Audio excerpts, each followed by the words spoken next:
Kratos, renowned for his exploits and clashes with the powerful deities of Olympus to the formidable warrior gods of Norse legend, has vanquished numerous foes throughout the God of War series. He's lost everything, gained plenty, and seen sights many would simply drop to their knees and weep after witnessing. Welcome back to the leaderboard. Today we're going to be taking a look at the life and times of Kratos, the ever-changing protagonist of the God of War series. We'll chronicle his exploits from beginning to end, although his story might not be over quite yet. Make sure you like this video if you liked it and subscribe if you want to see more. Without further ado, let's hop right in. Birth and early life.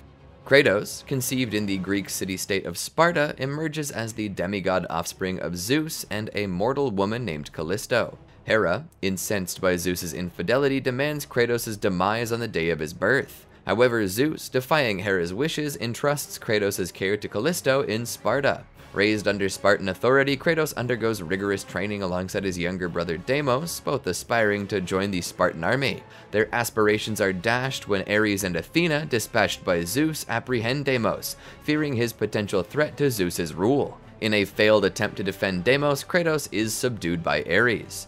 Though Ares contemplates Kratos' execution, Athena intervenes, redirecting his focus to their intended target, and they whisk Deimos away. To commemorate his brother's loss, Kratos tattoos himself with Deimos' birthmark pattern. As time passes, Kratos ascends the ranks of the Spartan army, weds Lysandra, and becomes a father to Calliope, all while unaware of Ares and Athena's involvement in his brother's disappearance. The Wager of the Gods. Without Kratos' knowledge, Ares designates him as his champion for the Wager of the Gods, afflicting Calliope with a plague to spur Kratos into seeking ambrosia, the key to winning the event. Kratos embarks on a quest for ambrosia to cure his daughter, accompanied by a contingent of Spartans led by Captain Nikos. Along the way, he encounters a healer who bestows upon him the flames of Apollo. During his pursuit of ambrosia, Kratos confronts the champions of Poseidon, Artemis, Helios, and Hades, defeating each along with their allies but losing his army, including Captain Nikos, in the process. Following a fierce battle against Ulrich, champion of Hades, Kratos obtains ambrosia, heals his daughter, and secures victory for Ares in the Wager of the Gods. Atreus. In the future, having risen to the rank of captain, Kratos leads a young soldier named Atreus, whose unwavering optimism persists even amid the bleakest circumstances. When Atreus sacrifices himself in battle without hesitation, preserving numerous lives, he earns Kratos' profound admiration. Bearing Atreus home on his shield, the captain lays him to rest with the utmost Spartan honors, recognizing him as the sole Spartan to maintain a smile even amidst the chaos of warfare. The Ghost of Sparta is born.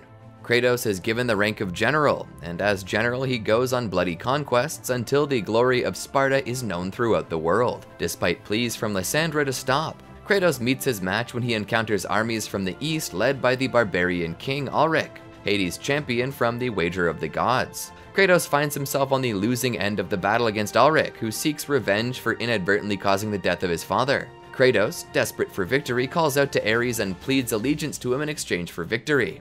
Ares lays waste to Ulrich's army and gives Kratos the Blades of Chaos, which Kratos uses to behead Ulrich. For a time, Kratos serves Ares loyally, raiding villages, slaughtering innocents, and spreading chaos in his name. Under the God of War's influence, Kratos becomes utterly ruthless and gradually loses any semblance of the humanity he once had. One day, during a raid on a village of Athena's followers, Ares secretly transports Lysandra and Calliope to a nearby temple. Ignoring the village oracle's warnings, Kratos enters the temple and slaughters everybody inside in a fit of blind rage, including his wife and child, whom he believes are still in Sparta. Ares justifies this as a means of severing Kratos' remaining attachments to the world of mortals, thereby molding him into the perfect warrior. Stricken with horror and grief at what he's done, Kratos leaves the bodies of his family to be burned within the temple, ultimately renouncing his allegiance to the God of War. The Oracle curses Kratos, forcing him to forever wear the ashes of his dead family upon his skin. From that day forward, Kratos becomes known as the Ghost of Sparta, his skin now pale as the moon from the ashes that coat him. To other mortals, he's now marked by his ghostly white skin. The knowledge of his past actions often repulses them to the point where they would rather die than allow him to save their lives. He becomes known as the personification of cruelty and selfishness. Word of his metamorphosis spreads even outside of Greece, as Norse god and advisor to Odin, Mimir, who will become a future ally to Kratos himself, later instantly recognizes who he is. God of War, Ascension.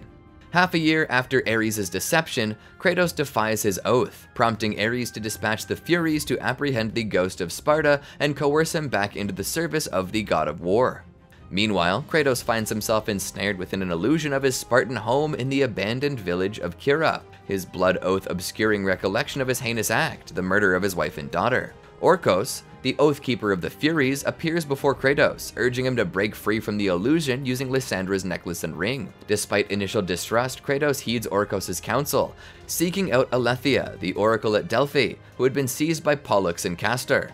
Dispatching the captors and obtaining the amulet of Ouroboros, Kratos converses with the dying oracle, who unveils Ares' plot to forge him into a warrior capable of toppling Zeus, thus enabling Ares to ascend as the new ruler of Olympus. Returning to Kira, Kratos encounters Orkos once more, who unveils his lineage as the son of Ares and Alecto, one of the three Furies. Orkos elucidates Ares' motives to Kratos. Seeking to circumvent Zeus's prohibition on divine conflict, Ares aims to breed a warrior capable of dethroning Zeus and claiming Olympus for himself. Disappointed by Orkos' lack of combat prowess, Ares disowns him, prompting Orkos to become the Oathkeeper of the Furies in a bid to appease his mother. Recognizing Kratos' potential as the instrument of Zeus's downfall, Ares aids him in battling the barbarians, viewing the murder of Kratos' family as one of the 3 trials to bind him to Ares' will. Orkos dutifully carries out his mother's commands as the Oathkeeper, only questioning her orders after Ares manipulates Kratos into committing the heinous act. Empowered by this revelation, Kratos sets sails for Delos. Arriving at Delos, Kratos navigates through the colossal, dilapidated statue of Apollo, where he's assailed by all 3 Furies. In the ensuing clash, Kratos severs Megara's arm, but Alecto utilizes her abilities to ensnare him. Orkos intervenes, liberating Kratos and guiding him to safety, despite Alecto's vow of his inevitable failure. Following a treacherous journey, Kratos employs the amulet of Ouroboros to restore the statue and recover the eyes from the lantern. However, after completing the trials of Archimedes, the Furies ambush Kratos once again, capturing him and seizing both the eyes and the amulet. Enduring 2 weeks of torment in the prison of the damned, Kratos eventually breaks free and pursues Megara through the prison.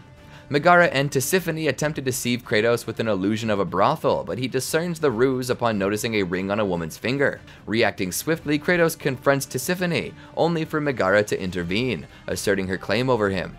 Megara transforms Aegeon into a hybrid insect titan, prompting Kratos to vanquish Megara and the Hecatoncheires to reclaim the amulet of Ouroboros. Yet Tisiphone conjures an illusion depicting Kratos' supposed honor by the king of Sparta. Advancing deeper into the prison, Kratos encounters the Scribe of Hecatoncheires, the first mortal to suffer the Furies' imprisonment. The Scribe discloses that the Furies were once impartial in their judgments, but turned merciless under Ares' influence. Proceeding to Alecto's chamber, Kratos seizes the Oath Stone from Tisiphone's avian companion, Daemon. Upon entering the chamber, the Furies ensnare Kratos in yet another illusion, this time resembling his Spartan home. Initially swayed by the apparition of his wife and daughter, Kratos nearly succumbs to its allure. However, he discerns the truth upon noticing the ring on the illusion's finger, identifying it as Alecto. Alecto attempts to coerce Kratos into embracing the illusion indefinitely by rejoining Ares. Refusing her offer, Kratos opts for reality over deception, infuriating Alecto. As she threatens his life unless he serves Ares, Kratos breaks free from her trap and seizes the eyes from her possession. Alecto withdraws to her sanctum, unaware of their theft, as Kratos advances toward the remaining Furies. Collaborating, they conjure an illusion of a colossal whirlpool, with Alecto transforming into a monstrous sea creature. Using the eyes, Kratos pierces through the Furies' illusions, compelling Alecto to revert to her human guise. Closing in on the Fury Queen, Kratos confronts Tisiphone, who dispatches Daemon once more. Unfazed, Kratos annihilates the bird with the eyes and proceeds to strike Tisiphone as she morphs between the likenesses of the king and Kratos himself, taunting him. Despite briefly hesitating when Tisiphone assumes the form of Lysandra, Kratos ultimately throttles her. Transforming into the village oracle, Tisiphone reveals the sinister truth about Kratos' family's presence on the fateful night he slew them before he snaps her neck. With only Alecto remaining, Kratos draws his blades. Coldly dismissing the notion of truth bringing solace, Alecto meets her demise as Kratos plunges his blades into her chest. With her dying breath, Alecto spitefully predicts that her death will alter nothing. With the demise of all three Furies, Kratos returns to his Spartan abode, where Orcos congratulates him on his triumph. Simultaneously, Orcos discloses his new role as the Oathkeeper, ensuring Kratos remains bound to Ares. Imploring Kratos for an honorable death to sever their ties to the god, Orcos initially meets resistance from Kratos, who rejects further innocent bloodshed. Yet, Orcos' persistent appeals eventually sway Kratos. This act unveils the consequences of breaking his oath as Kratos begins to endure harrowing nightmares, previously concealed by his allegiance to Ares. Realizing his path to redemption lies in service to Olympus, Kratos sets fire to his home with Orcos' remains inside. God of War, Chains of Olympus. Over the following decade, Kratos dutifully fulfilled the demands of the Olympian gods. In the 5th year of his penance, he enlisted in Attica's army to combat the invading Persian forces and their monstrous ally. Following a fierce battle, Kratos vanquished both the Persian king and the basilisk. Seeking further instruction from the gods, Kratos witnessed the unexpected eclipse of the sun, plunging the world into darkness. Sensing a sinister scheme, Kratos pursued the dwindling light to the Temple of Helios and the city of Marathon. Upon conferring with Athena, Kratos learns that Helios, the sun god, had been abducted, enabling Morpheus, the god of dreams, to cast the other Olympians into a deep slumber. With the divine pantheon incapacitated, Kratos received the task of rescuing Helios before Morpheus could enshroud Greece in his black fog. Battling through Morpheus' minions, Kratos penetrated the sun god's temple and, after uncovering the dire situation, was charged by Eos, Helios' sister, with awakening her brother's fire steeds, which would transport Kratos to his imprisoned location. After awakening Helios' steeds, Kratos was transported to the underworld, where he spied Helios' radiant glow near the Pillar of the World. Fighting through the realm of Hades, Kratos acquired the formidable Gauntlet of Zeus, ventured into Tartarus, and dispatched Charon, the ferryman of the dead. Discovering that the Titan Atlas had escaped Tartarus and seized Helios, Kratos grappled with haunting illusions of his daughter, Calliope, and the melody she once played on her flute he gave her.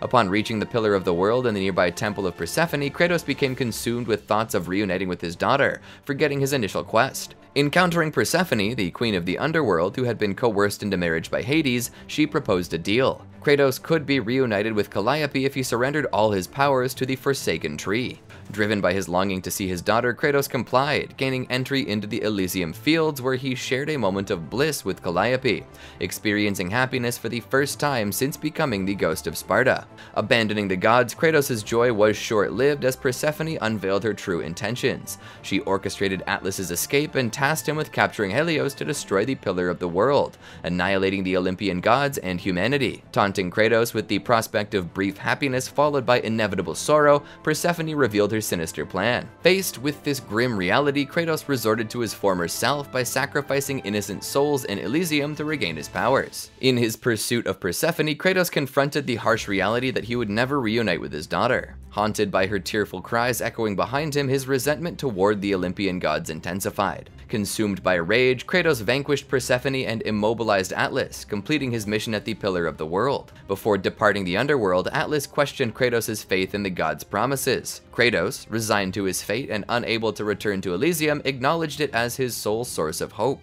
Utilizing the fire steeds, Kratos fled the underworld but succumbed to exhaustion during the journey, plummeting from the chariot to the earth below. Rescued by Athena and Helios, Kratos was left unconscious on the cliffs overlooking the Aegean Sea. God of War. A decade into his service to the Olympian gods, Kratos received a mission to vanquish the Hydra and restore tranquility to the Aegean Sea. Along the journey, Poseidon bestowed upon him the power of lightning, urging its use against the Hydra. Engaged in a fierce battle, Kratos faced near devourment by the Hydra, but his divine blood granted him the strength to break free. After a grueling struggle, he emerged triumphant, skewering the Hydra's foremost head on the ship's mast. Venturing into the creature's decaying innards, Kratos obtained a boat key from the deceased captain. Despite the captain's pleas, Kratos callously declined to save him, allowing him to plunge to his demise. That evening, the Ghost of Sparta reveled in his conquest, yet his nights remained haunted by past atrocities. Seeking solace, Kratos beseeched guidance from one of Athena's statues, yearning to know when he would be liberated from his tormented past. Athena directed him towards his final quest, to acquire Pandora's box and wield its power to vanquish Ares. Empowered by the prospect of revenge against the god of war, Kratos implored Athena to confirm whether the gods would absolve him of his nightmares upon completion. Her response offered no definitive assurance, merely hinting at the potential for redemption. Nevertheless, Kratos interpreted this as a pledge and embarked towards Athens, determined to fulfill his destiny. Upon arrival at the docks of Athens, Kratos navigated through the besieged city, dispatching hordes of Ares' minions along the way. Inside a nearby temple, he encountered Aphrodite, who tasked him with slaying the notorious Medusa, queen of the Gorgons. In exchange for this deed, Kratos received the ability to freeze his adversaries in their tracks. Later, he obtained lightning bolts from Zeus himself, employing them to subdue a hesitant Athenian guard blocking his path. As he ventured deeper into the city, Kratos briefly crossed paths with the Athenian Oracle, who was swiftly abducted by a duo of harpies before she could offer guidance. Pursuing them, he arrived at the Oracle's temple, where he witnessed a gravedigger, later revealed to be Zeus, digging a grave. Curious about its intended occupant, Kratos questioned the gravedigger, who cryptically assured him that all would be unveiled in due time, promising assistance when all seemed lost. Advancing deeper into the temple, Kratos encountered the Oracle hanging precariously from a nearby cliff and promptly rescued her. Suspecting ulterior motives behind Kratos' actions, she delved into his memories, appalled by his past atrocities. Questioning why Athena would enlist someone with such a dark history, Kratos, overcome with anger, forcefully dismissed the Oracle and demanded she refrain from invading his thoughts. Despite their tense interaction, the Oracle divulged crucial information. Pandora's box lay within Pandora's temple, situated beyond the treacherous Desert of Lost Souls atop the Titan Kronos. She cautioned Kratos about the temple's notorious lethality, but he remained undeterred. At the desert's entrance, a manifestation of Athena instructed Kratos to silence the siren's song and eliminate all three, a prerequisite to advance. Following her guidance, he secured the Titan horn and utilized it to summon Kronos. Commencing his ascent on the Titan, Kratos reached Pandora's temple after 3 arduous days. Just before the temple's entrance, he encountered a gatekeeper, revealed as the restless spirit of the first mortal to venture into Pandora's temple, attending to a grim pyre of corpses. Expressing little faith in Kratos' chances, the gatekeeper nonchalantly bid him luck before granting access to the temple gates. Navigating through the temple, Kratos encountered both Artemis and Hades, acquiring the Blade of Artemis and Souls of Hades respectively. Amidst battling hordes of monsters and evading lethal traps, he made a grim sacrifice of a caged Athenian soldier, eventually reaching Pandora's box, marking the first demigod to achieve this feat. Yet Ares, vigilant of Kratos' advancements, retaliated by launching a massive shattered pillar towards Pandora's temple, fatally impaling Kratos. As the Harpies seized Pandora's box and delivered it to Ares, Kratos succumbed to death, descending into the underworld. However, his immortality spared him, allowing him to revive and combat his way out of the realm of the dead. Grasping onto the captain's leg as he plunged towards the river Styx, Kratos used it as leverage to ascend to safety before dispatching the captain into the abyss. Returning to the surface, Kratos narrowly escaped Hades' clutches through the same crevice that the gravedigger had unearthed earlier. The gravedigger cryptically revealed that Athena wasn't the sole deity watching over Kratos, hinting at an impending final task required for absolution of his sins. Traversing through the ravaged remnants of Athens, Kratos reclaimed Pandora's box from Ares, harnessing its power to grow immensely in size and bolster his strength for a more equitable showdown with the god of war. Engaging in a protracted and savage conflict, Kratos gained the advantage, demonstrating to Ares his transcendent nature beyond mere mortality. Despite his resilience, Kratos found himself ensnared in a psychological abyss crafted by Ares, wherein nightmarish specters of his loved ones were mercilessly hunted by demonic incarnations of himself. Though he thwarted these malevolent entities, Kratos witnessed Ares cruelly weaponize his own blades of chaos to slaughter his family once more. In the aftermath of this heart-wrenching ordeal, Kratos, consumed by anguish and vulnerability, teetered on the brink of defeat at the hands of Ares. Yet a glimmer of hope emerged as he spotted the Blade of the Gods, seizing it and ultimately vanquishing Ares. Despite his past transgressions being pardoned, the gods remained steadfast in their refusal to absolve him of his tormenting nightmares. Stripped of his final vestige of optimism, Kratos, in a desperate bid, sought to end his suffering by hurling himself from a precipice. However, Athena intervened, sparing his life and presenting him with an unexpected proposition: to ascend to the vacant throne of the god of war atop Olympus. Accepting this unforeseen destiny, Kratos assumed the mantle, seated himself upon the fallen god's throne, and ascended as the new deity of war. God of War 2. Kratos ventured once more into Tartarus, driven by his quest to obliterate the Ambrosia. Memories of his initial pursuit for the Ambrosia haunted him as he navigated through the abyss. Along his path, he confronted and vanquished a colossal arachnid creature, recalling Athena's cautionary words about the perils he faced. Unyielding, Kratos dismissed her warnings with unwavering confidence. Encountering Athena anew, she warned him of the looming threat posed by the deceased. Once again, Kratos disregarded her counsel, pressing forward to confront the reanimated corpses of Spartan warriors who had accompanied him in his prior Ambrosia quest. Despite their vengeful assault for his perceived betrayal, Kratos emerged victorious. Soon, the island revealed its true form as Gyges, a monstrous entity seeking retribution for the loss of his arms in battle with Helios' champion. Unleashing the flames of Apollo, Kratos incinerated Gyges, obliterating the Tree of Life and the ambrosia it harbored.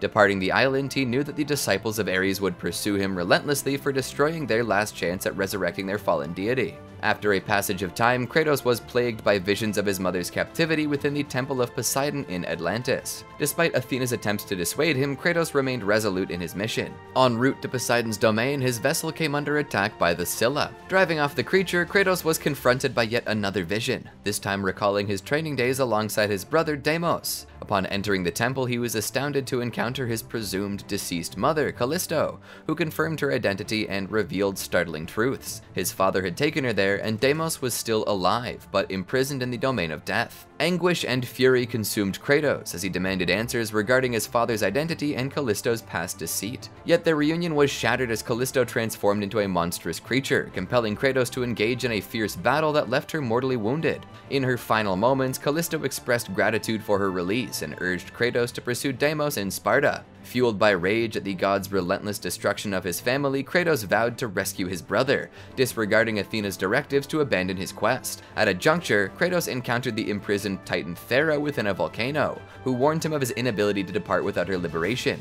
Employing force, Kratos infused the blades of Athena into the Titan's chest, acquiring Thera's bane before departing the volcanic confines. Unleashing Thera sealed Atlantis' fate. Descending into the depths, Kratos vanquished the relentless Scylla, which had hounded him since his arrival, marking a decisive victory over the monster. Before departing, he confronted Erinyes, daughter of Thanatos, and emerged triumphant. Returning to Sparta, Kratos dispatched threats including the Piraeus Lion and a dissenter before infiltrating the Temple of Ares, now undergoing conversion into the Temple of Kratos, where he sought the means to liberate his brother. Journeying back to the sinking Atlantis, Kratos faced peril as Poseidon unleashed a colossal whirlpool and attacked him from the skies in retribution for the city's demise. Despite surviving Poseidon's onslaught, Kratos received a telepathic warning from the sea god, foretelling consequences for his actions against Atlantis. Later, Athena inadvertently disclosed her and Ares' involvement in Deimos' abduction, justifying it as a safeguard for Olympus. This revelation fueled Kratos' burgeoning resentment towards the gods. Venturing forth, he went into the domain of death and the temple of Thanatos, finally encountering his brother Deimos. Kratos liberated him, only to face his brother's fury for not aiding him in his time of need. As the siblings clashed, Thanatos intervened and seized Deimos. Weakened from the struggle, Kratos pursued Thanatos to the Suicide Bluffs and rescued Deimos from plummeting to his demise. Reuniting and reconciling, the brothers united against Thanatos, ready to confront the formidable adversary together. The god of death mocked the brothers, recalling the oracle's prophecy about a marked warrior destined to bring about the downfall of Olympus. He remarked that Zeus, Ares, and Athena had erred in their choice of the marked warrior that day. It should have been Kratos taken away, not Deimos. Thanatos then dismissed the significance of prophecy, asserting that Kratos' actions were not his own but dictated by fate. Kratos vehemently declared that neither the gods nor the Sisters of Fate determine his destiny. Thanatos scoffed at Kratos' assertion, insisting that he was merely a pawn in a game orchestrated by forces beyond his comprehension.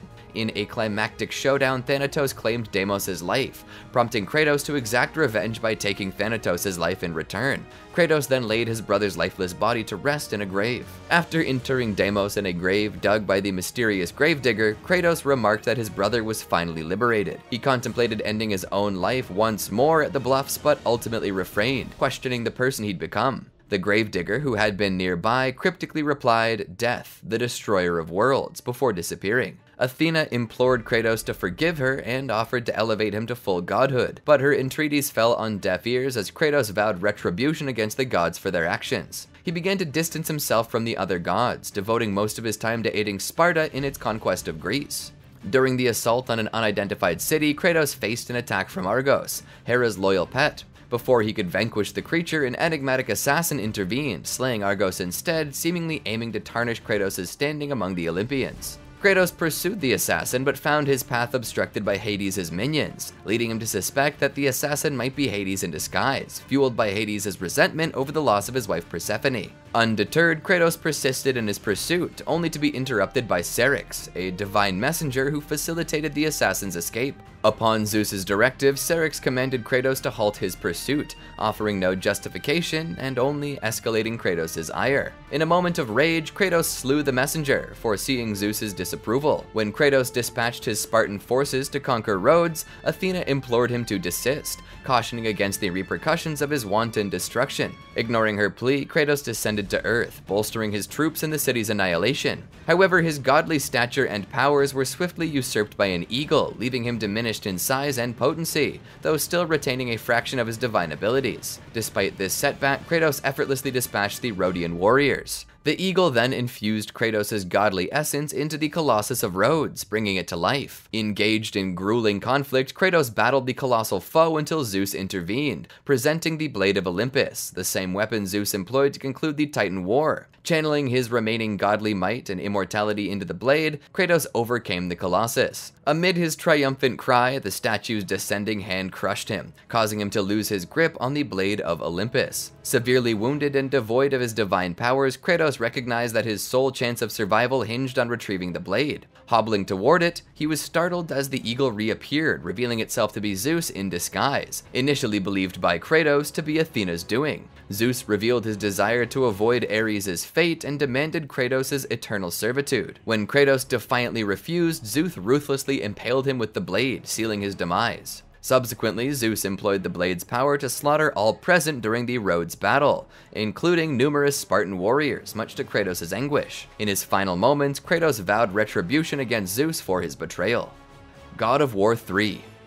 Ensnared by the clutches of the underworld, Kratos faced imminent demise, yet Gaia, the vigilant titan, intervened, staunching his wound and imbuing him with the strength to defy death once more. Leveraging his residual godly powers, Kratos waged a fierce battle to escape the underworld's grasp. Reborn, he instructed the sole surviving soldier to ready Sparta for impending conflict. Mounting Pegasus, a token from Gaia, Kratos sought to return to Olympus for vengeance, only to find the gates barred to him, stripped of his divinity. Gaia then directed him and Pegasus to the Sisters of Fate, who possessed the ability to manipulate time. With their aid, Kratos could reclaim his godhood, seize the Blade of Olympus, and confront Zeus. Journeying to Typhon's lair, he encountered Prometheus, beseeching release from his fiery torment. Utilizing Typhon's bane, Kratos shattered Prometheus' chains, consigning him to the flames, and absorbed his ashes, gaining the might of the Titans.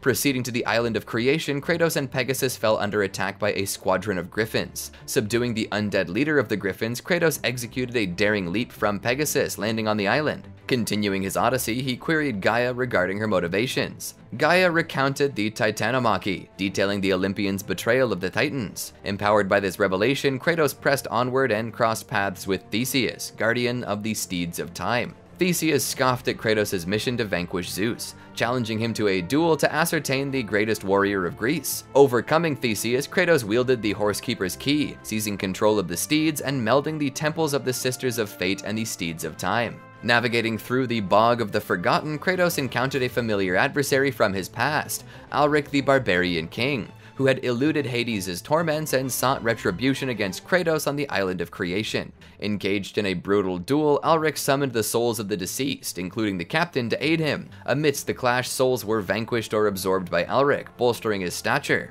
Kratos eventually diminished Alric's colossal form, seizing his hammer to deliver a fatal blow, ending Alric's existence once more. Despite confronting haunting memories, Kratos pressed onward. Inside Euryale's temple, he obtained the Golden Fleece from a wounded soldier, employing it to repel enemy strikes. Dispatching a Cerberus and overcoming Euryale's relentless assault, Kratos utilized her severed head to petrify foes. Advancing, he encountered a statue of Athena, who cautioned him against trusting Gaia and urged him to abandon his quest for vengeance.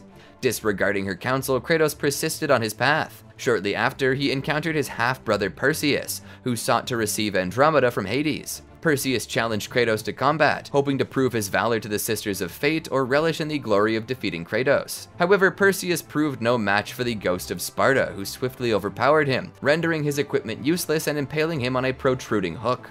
Claiming Perseus' shield, Kratos proceeded to access the courtyard of Atropos. Upon reaching the Great Chasm, he faced the deranged elder Icarus, who had succumbed to madness. Icarus persistently attempted to halt Kratos' journey, ranting about it being my test and asserting that Kratos will never cross the chasm. Despite Kratos' attempts to shove him aside, Icarus remains steadfast, emphasizing that only he can traverse the chasm with his wings to reach the Sisters of Fate.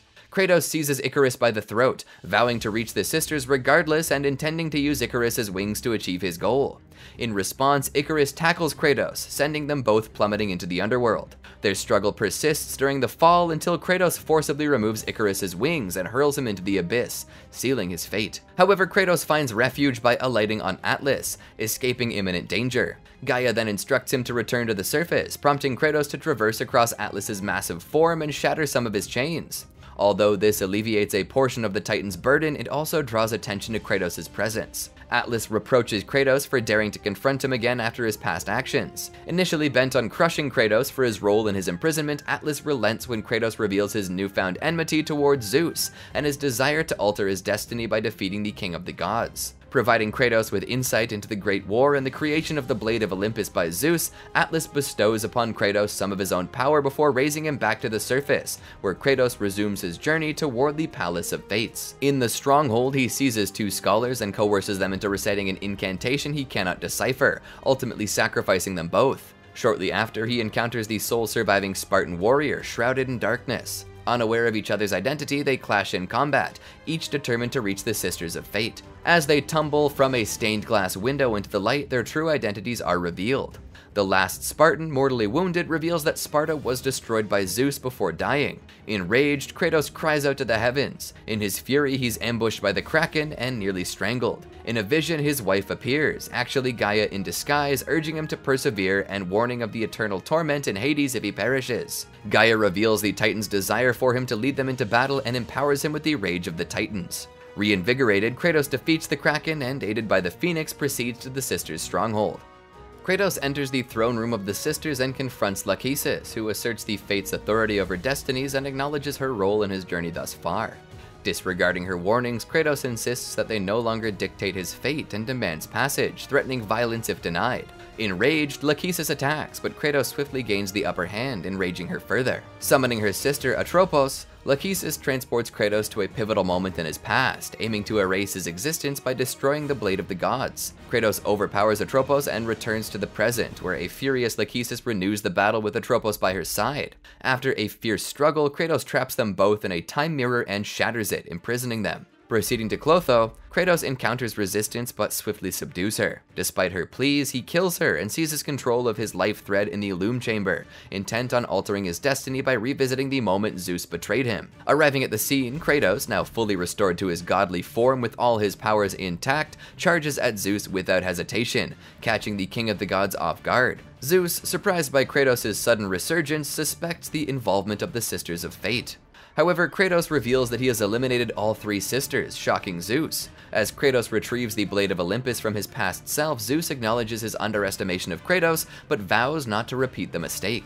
The two clash fiercely, battling across the skies before descending onto the summit of sacrifice, where Zeus reappears in his full divine form. Summoning a legion of sirens for assistance, Zeus hurls lightning bolts at Kratos, who retaliates by using the sirens to immobilize Zeus and thrust the Blade of Olympus into his hand. Enraged, Zeus shrinks to mortal size and confronts Kratos directly. In a heated exchange, Zeus briefly gains control of the blade but loses it as Kratos impales him and hurls him into the rocky terrain. Kratos ascends the structure and crushes Zeus beneath a slab, further enraging the god. Zeus retaliates with a devastating lightning storm, forcing Kratos to relinquish the Blade of Olympus. Yielding to defeat, Kratos lays down the blade and implores Zeus to end his torment. In response, Zeus ominously declares that Kratos' suffering is far from over as he moves in for the kill. However, Kratos unveils this as a ruse, deflecting the attack and slamming Zeus' head against a nearby rock. He then immobilizes Zeus with his blade and reclaims the Blade of Olympus. With fury in his eyes, Kratos plunges the blade into Zeus' abdomen, mirroring the manner in which Zeus had killed him in Rhodes.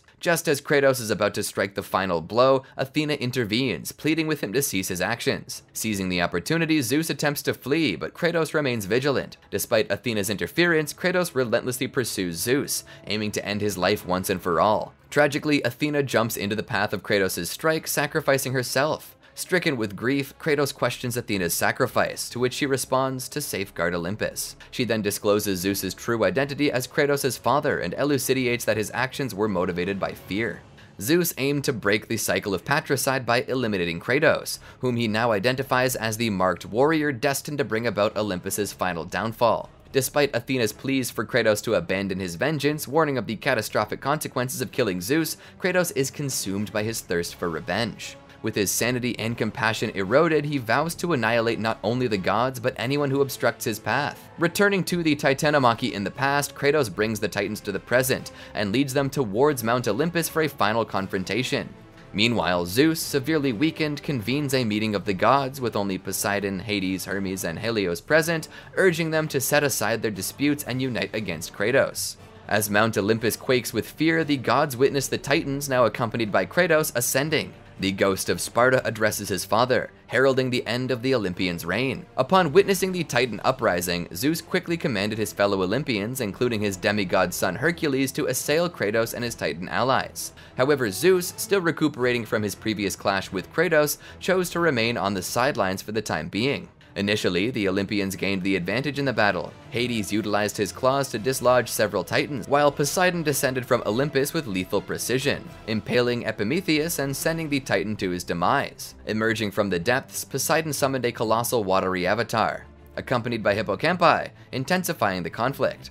Recognizing Poseidon as the primary threat, given his devastation of the Titans and targeting of Gaia, Kratos plunged into a brutal confrontation with the god of the sea. Kratos liberated Gaia from the grip of Poseidon's hippocampi, enabling her to seize the sea god and hurl him into the mountainside. With Poseidon immobilized, Kratos launched his assault. Fueled by rage, the Spartan relentlessly struck Poseidon with his blades, while the god wielded his trident in defense. Eventually, Kratos shattered the colossal rock encasing Poseidon's chest, exposing his vulnerability. Poseidon retaliated by unleashing more hippocampi to free himself from Gaia's hold. However, Kratos swiftly intervened, breaking Poseidon's control over Gaia and allowing her to deliver a devastating blow that sent Kratos hurtling toward the sea deity, knocking him out of his aqueous form and onto a nearby cliff. Seizing Poseidon, Kratos hurled him against the rocky terrain, witnessing his aquatic avatar disintegrate and merge with the sea. As Kratos closed in for the kill, Poseidon warned him of the consequences of Olympus's demise, emphasizing the catastrophic impact on the Greek world. Unmoved, Kratos coldly rebuffed Poseidon's plea, asserting that any god opposing him would meet a similar fate.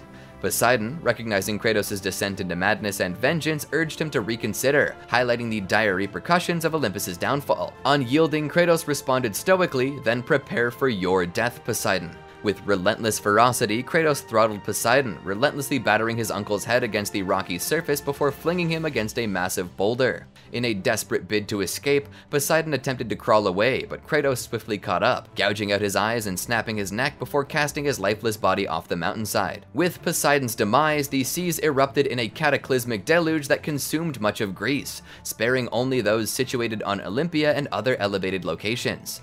Kratos ascended Gaia's colossal hand, and together they pressed onward towards Zeus's pavilion, where the furious king of the gods awaited Kratos' arrival. Gaia ensnared Zeus's platform with her palm, immobilizing him as Kratos eagerly leapt from Gaia's hand to confront him. The incensed Spartan taunted Zeus, reminding him of Athena's demise, asserting that no one remained to shield the deity. In retort, Zeus attributed Athena's death to Kratos' unchecked wrath, questioning the depths of his thirst for vengeance. Kratos boasted of his invincibility, proclaiming his defiance against the Sisters of Fate and the Gates of Hades, and vowed that Zeus would not survive to witness another dawn. As Kratos and Gaia prepared to strike, Zeus summoned a colossal bolt of lightning, hurling it to dislodge both Kratos and Gaia from the mountain, aiming to plunge them into the river Styx below. The resultant explosion tore a segment from Gaia's arm, straining her ability to maintain her grip. Kratos implored Gaia for aid as he struggled to hold on, but the Titan refused, fearing that rescuing him would doom them both to fall from the precipice. Reminding her of their shared history, Kratos appealed to Gaia's sense of loyalty. However, Gaia dismissed him as a mere pawn, deeming him expendable now that the Titans had reached Zeus.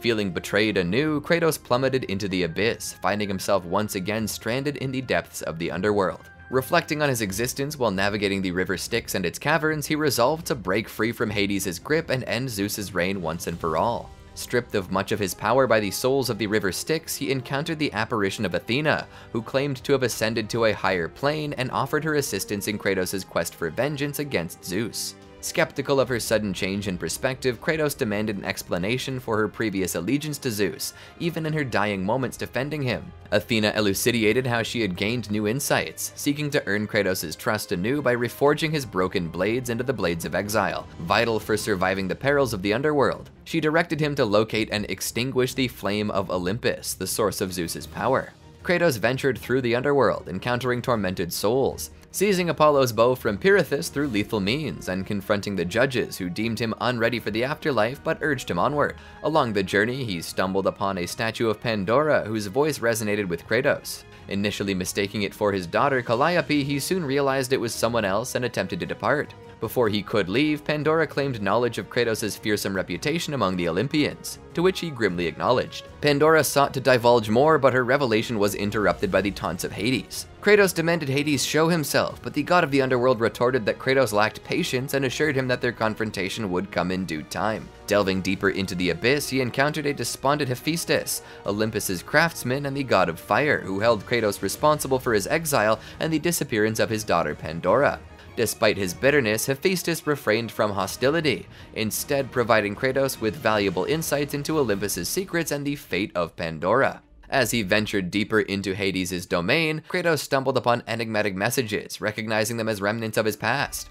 Eventually, he reached Hades' palace, utilizing the corpse of Persephone to access a hidden chamber where he would confront the Lord of the Underworld himself. Hades expressed his grievances, accusing Kratos of the deaths of Athena, Poseidon, and his beloved queen Persephone, vowing to inflict upon him the suffering he believed Kratos deserved for his actions. As light flooded the chamber, Hades made a futile attempt to extract Kratos' soul, but the Spartan resisted. Kratos immediately launched into a ferocious assault, tearing at Hades' flesh before it could regenerate. Persisting in his attack, Kratos aimed to remove Hades' helmet by carving at his neck, further fueling the god's fury. In retaliation, Hades rent open the ground, seeking to drag Kratos into the river Styx. Yet Kratos intercepted Hades' claw with one of his blades, initiating a fierce struggle. Despite Hades' threats, Kratos maintained his advantage in the battle, inflicting more damage with his free blade. With precision, he fashioned a noose from his other blade and tightened it around Hades' neck, asserting his dominance. Kratos relentlessly pounded the god's head against the chamber's roof until his helmet was dislodged, stripping him of his defense and sending him plummeting into the river Styx below. However, Hades persisted, growing in size and emerging from the river Styx with renewed determination to vanquish his foe. Turning Hades' own weapons against him, Kratos inflicted further damage, ultimately attaching the claws to the god of the underworld's exposed skull. With a mighty effort, Kratos ripped Hades' soul from his body, ending his existence. The demise of Hades unleashed chaos among the souls in the underworld, creating a large rupture in his abdomen. Seizing the opportunity, Kratos used the opening to escape. With Hades' soul now in his possession, Kratos gained the ability to navigate the river Styx unharmed and control the Hyperion Gate. Once again, Kratos found himself in Hephaestus' lair. Hephaestus inquired whether Hades was truly deceased, and Kratos confirmed it. Surprised yet pleased, Hephaestus expressed his belief that Hades deserved such a fate, though he had deemed his death improbable. Offering further insights to Kratos, Hephaestus bid him farewell as Kratos utilized a Hyperion Gate to depart the underworld. Upon returning to Mount Olympus near the outskirts of Olympia, Kratos encountered Helios riding his chariot, hurling fireballs at him, provoking Kratos to pursue. Amidst the chaos, he came across Gaia in distress, astonished by his survival and seeking his aid. Recalling Gaia's earlier betrayal, Kratos staunchly refused to assist her, instead severing her arm despite her pleas, illustrating the irony of her pawn-like role in this vendetta against Zeus. In a display of ruthless resolve, Kratos declared the war against Zeus as solely his own, not Gaia's. Using the Blade of Olympus, he severed the root of Gaia's hand, causing her to plummet, seemingly to her demise. Later, Kratos encountered Helios engaged in combat with the Titan Perses. Employing a nearby catapult, he launched Helios into Perseus' grasp, resulting in the sun god's demise. Subsequently, Kratos hunted down Helios to deliver the final blow. Kratos eventually located Helios, who, severely wounded, summoned a group of shield-bearing soldiers to shield him from Kratos' assault. Seizing control of a nearby Cyclops, Kratos obliterated the shielded soldiers. With his options dwindling, Helios attempted to deceive Kratos into sparing his life by promising full repayment. Though skeptical, Kratos entertained the proposition and queried Helios about the whereabouts of the Flame of Olympus. Rather than providing a direct answer, Helios cautioned Kratos about the futility of his quest. Unfazed, Kratos retorted, "Of all lives to concern yourself with, Helios, mine is not among them." Seizing the opportunity, Helios tried to blind Kratos with a burst of sunlight. Despite momentarily staggering him, Kratos managed to shield his eyes and resume his attack on Helios, ultimately crushing his head underfoot. Conceding defeat, Helios disclosed that to harness the flame's power, Kratos must immerse himself in the flame. However, Kratos recognized this as a falsehood, having learned from Hephaestus that the flame is fatal to both mortals and gods. Helios futilely attempted to sway Kratos, branding him a fallen freak in the eyes of Olympus, but Kratos affirmed his trust in the smith god. With no recourse left, Helios resigned himself to his demise, defiant to the end, insisting that his death would not lead Kratos to Zeus, a claim Kratos refuted. Kratos then ripped off Helios' head, causing perpetual darkness to shroud the sun. Despite his demise, Helios' severed head emitted intense sunlight, serving as a beacon for Kratos as he navigated the dark recesses of Mount Olympus. As Kratos ascended the mountain, Perseus attacked him, presumably seeking vengeance for Gaia, but Kratos dispatched him. Upon reaching the labyrinth, Kratos encountered Hermes, who taunted and ridiculed him for his past failures and his futile quest against Zeus. Initially brushing off Hermes' provocations, Kratos regarded him as insignificant, likening him to a fly from the ass of Zeus. However, Hermes persisted, goading Kratos with jibes about his inability to catch him, darting up the chain of balance to evade him.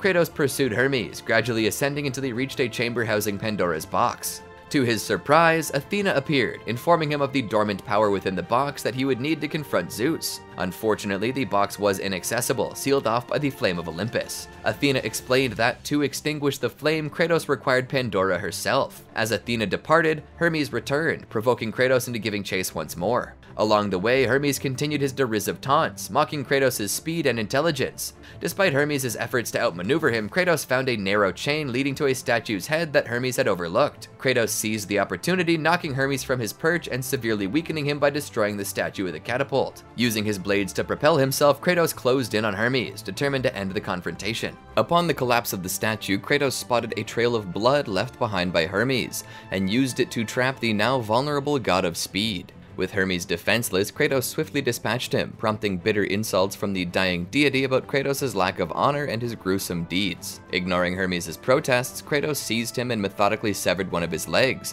then cruelly repeated the act on the other, leaving Hermes to perish in humiliation. As a consequence of Hermes' demise, a deadly plague ravaged the land, affecting all living beings. Kratos claimed Hermes' boots, enabling him to traverse vast chasms and venture deeper into Olympus. Upon reaching an abandoned forum, Kratos encountered the inebriated Hera, who commanded his half-brother Hercules to eliminate him while she observed from above. Hercules, fueled by resentment towards Kratos and a desire to seize the throne of the god of war for himself, engaged in combat, considering it his final labor. Kratos dismissed Hercules' ambitions, declaring the imminent downfall of Olympus. Hercules, undeterred, ordered his forces to attack Kratos, joining the battle himself wielding the cestus obtained from his conquests, while his minions swarmed around Kratos, providing an opening for Hercules to strike. Following an intense battle, Kratos seized Hercules and hurled him into the spiked walls lining the forum, stripping away all his armor. Enraged, Hercules unleashed a devastating earthquake punch that obliterated his own legions and engaged Kratos alone. As the clash continued, Hercules arrogantly clashed his cestus together, momentarily stunning Kratos. Seizing the chance to boast to Hera about his imminent triumph, Hercules was caught off guard when Kratos struck him from behind, disarming him of his weapons. Left defenseless, Hercules resorted to his brute strength, hurling debris at Kratos and attempting to dislodge the platform beneath him to send him plummeting to his demise. However, Kratos reclaimed the cestus and used it to climb back up before trapping Hercules under the platform. Kratos mercilessly bludgeoned Hercules to death with the cestus, obliterating his visage until the ground gave way, sending them tumbling into the underground sewers. Later, Kratos encountered a resplendent Aphrodite and her attendants in her chamber. Unconcerned with Kratos' conflict with Olympus, Aphrodite propositioned him for intimacy. After initial hesitation, Kratos acquiesced before departing through a nearby Hyperion gate to meet Hephaestus. Hephaestus cynically remarked on Kratos' conquest, but Kratos deflected the question, inquiring about Pandora's whereabouts instead. Hephaestus, fully aware of Kratos' intentions regarding Pandora, sternly warned him to steer clear. He blamed Kratos for Pandora's entrapment in the labyrinth and for his own exile to Hades. Kratos denied any wrongdoing toward Hephaestus, but the smith god accused him of indirectly causing Pandora's predicament. He recounted how Zeus, driven by fear, had tortured him into revealing Pandora's creation and subsequently banished him to the underworld. Pandora, originally a mere creation, had become like a daughter to Hephaestus. Unswayed, Kratos asserted his determination to seek revenge, regardless of the consequences. Hephaestus devised a plan to thwart Kratos by assigning him a perilous task, retrieving the Omphalos stone, concealed within the belly of the Titan Kronos. Hephaestus promised to craft a unique weapon for Kratos upon its retrieval. Journeying through Tartarus, Kratos encountered the severed hand of Gaia resting within Kronos' palm. Mistakenly accused of Gaia's murder, Kratos faced Kronos' wrath, the Titan blaming him for the eternal torment in Tartarus, a consequence of Zeus's actions following Kratos' victory at the Temple of Pandora. Kronos attempted to crush Kratos, but the Spartan, using Helios' head to blind Kronos momentarily, narrowly escaped. Scaling Kronos' arm, Kratos destroyed a massive pimple, further enraging the Titan. Despite Kronos' relentless attempts to flatten him, Kratos persisted, dislodging one of the Titan's fingernails and causing him intense pain. Blinding Kronos once more, Kratos reached Pandora's temple, chained to Kronos' back. Removing the crystal nail anchoring the temple, Kratos faced Kronos' fury once again. Surviving Kronos' attempt to crush him, Kratos plunged the blade of Olympus into the Titan's palm and climbed to his shoulder joint. Utilizing a skinless Cyclops to inflict more damage, Kratos' defiance spurred Kronos to attempt to devour him. Seizing the Omphalos stone from within Kronos' stomach, Kratos used the blade of Olympus to escape, leaving the Titan wounded and begging for mercy, as Kratos departed with what he sought. Despite Kronos' pleas for mercy, Kratos pressed on and targeted Kronos' belt once more, driving the dislodged nail into the Titan's chin. As Kronos writhed in agony, he accused Kratos of cowardice and fratricide. Ignoring the Titan's insults, Kratos dealt the final blow by stabbing him in the forehead with the fully charged blade of Olympus, ending Kronos' life. The Titan's colossal corpse crashed near Hephaestus' lair, where Kratos confronted the Smith god, accusing him of orchestrating a suicide mission. Hephaestus denied culpability, insisting he had faith in Kratos' abilities, and then proceeded to use the Omphalos stone to craft the Nemesis whip. In a desperate bid to stop Kratos, Hephaestus attempted to electrocute him with his ring, seeking retribution. Kratos, however, shook off the attack and retaliated, impaling Hephaestus on his own anvil. With his dying breath, Hephaestus pled for Kratos to spare his daughter and begged for Pandora's forgiveness. Despite the betrayal, Kratos harbored no resentment towards Hephaestus, acknowledging his paternal instincts. Later, Kratos confided in Pandora that Hephaestus had acted out of love for his child. Armed with the Nemesis whip, Kratos navigated through the gardens of Olympus, encountering a despondent and intoxicated Hera once again. Accusing Kratos of being responsible for the decay of her garden and the world's decline, Hera futilely attempted to strike him before being effortlessly brushed aside. She mocked Kratos, asserting that his limited intellect would prevent him from finding an escape from the garden, though he eventually did succeed.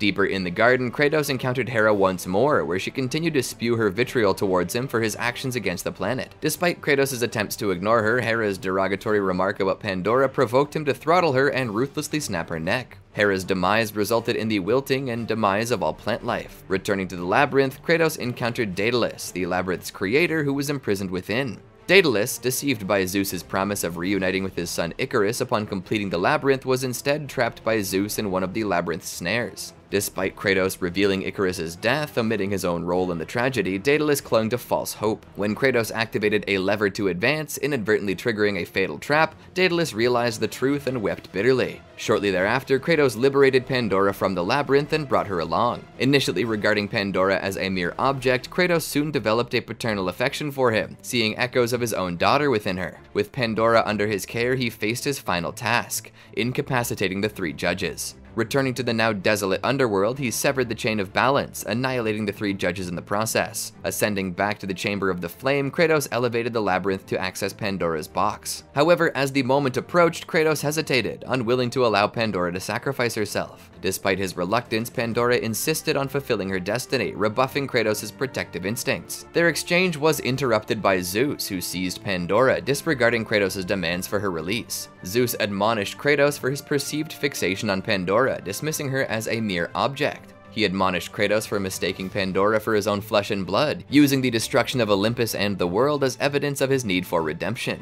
Expressing shock and disgust at his son's actions, Zeus implored him to reflect on the devastation he'd wrought. In response, Kratos defiantly asserted that he saw only his targets for destruction. Zeus then lamented his past act of showing mercy to Kratos, deeming it his greatest mistake, and warned that extending pity to Pandora would be equally grave. Kratos denied any connection between Pandora and his actions, but Zeus asserted that she was deeply intertwined with his fate. Ignoring Kratos' pleas, Zeus callously cast Pandora aside, further fueling Kratos' fury.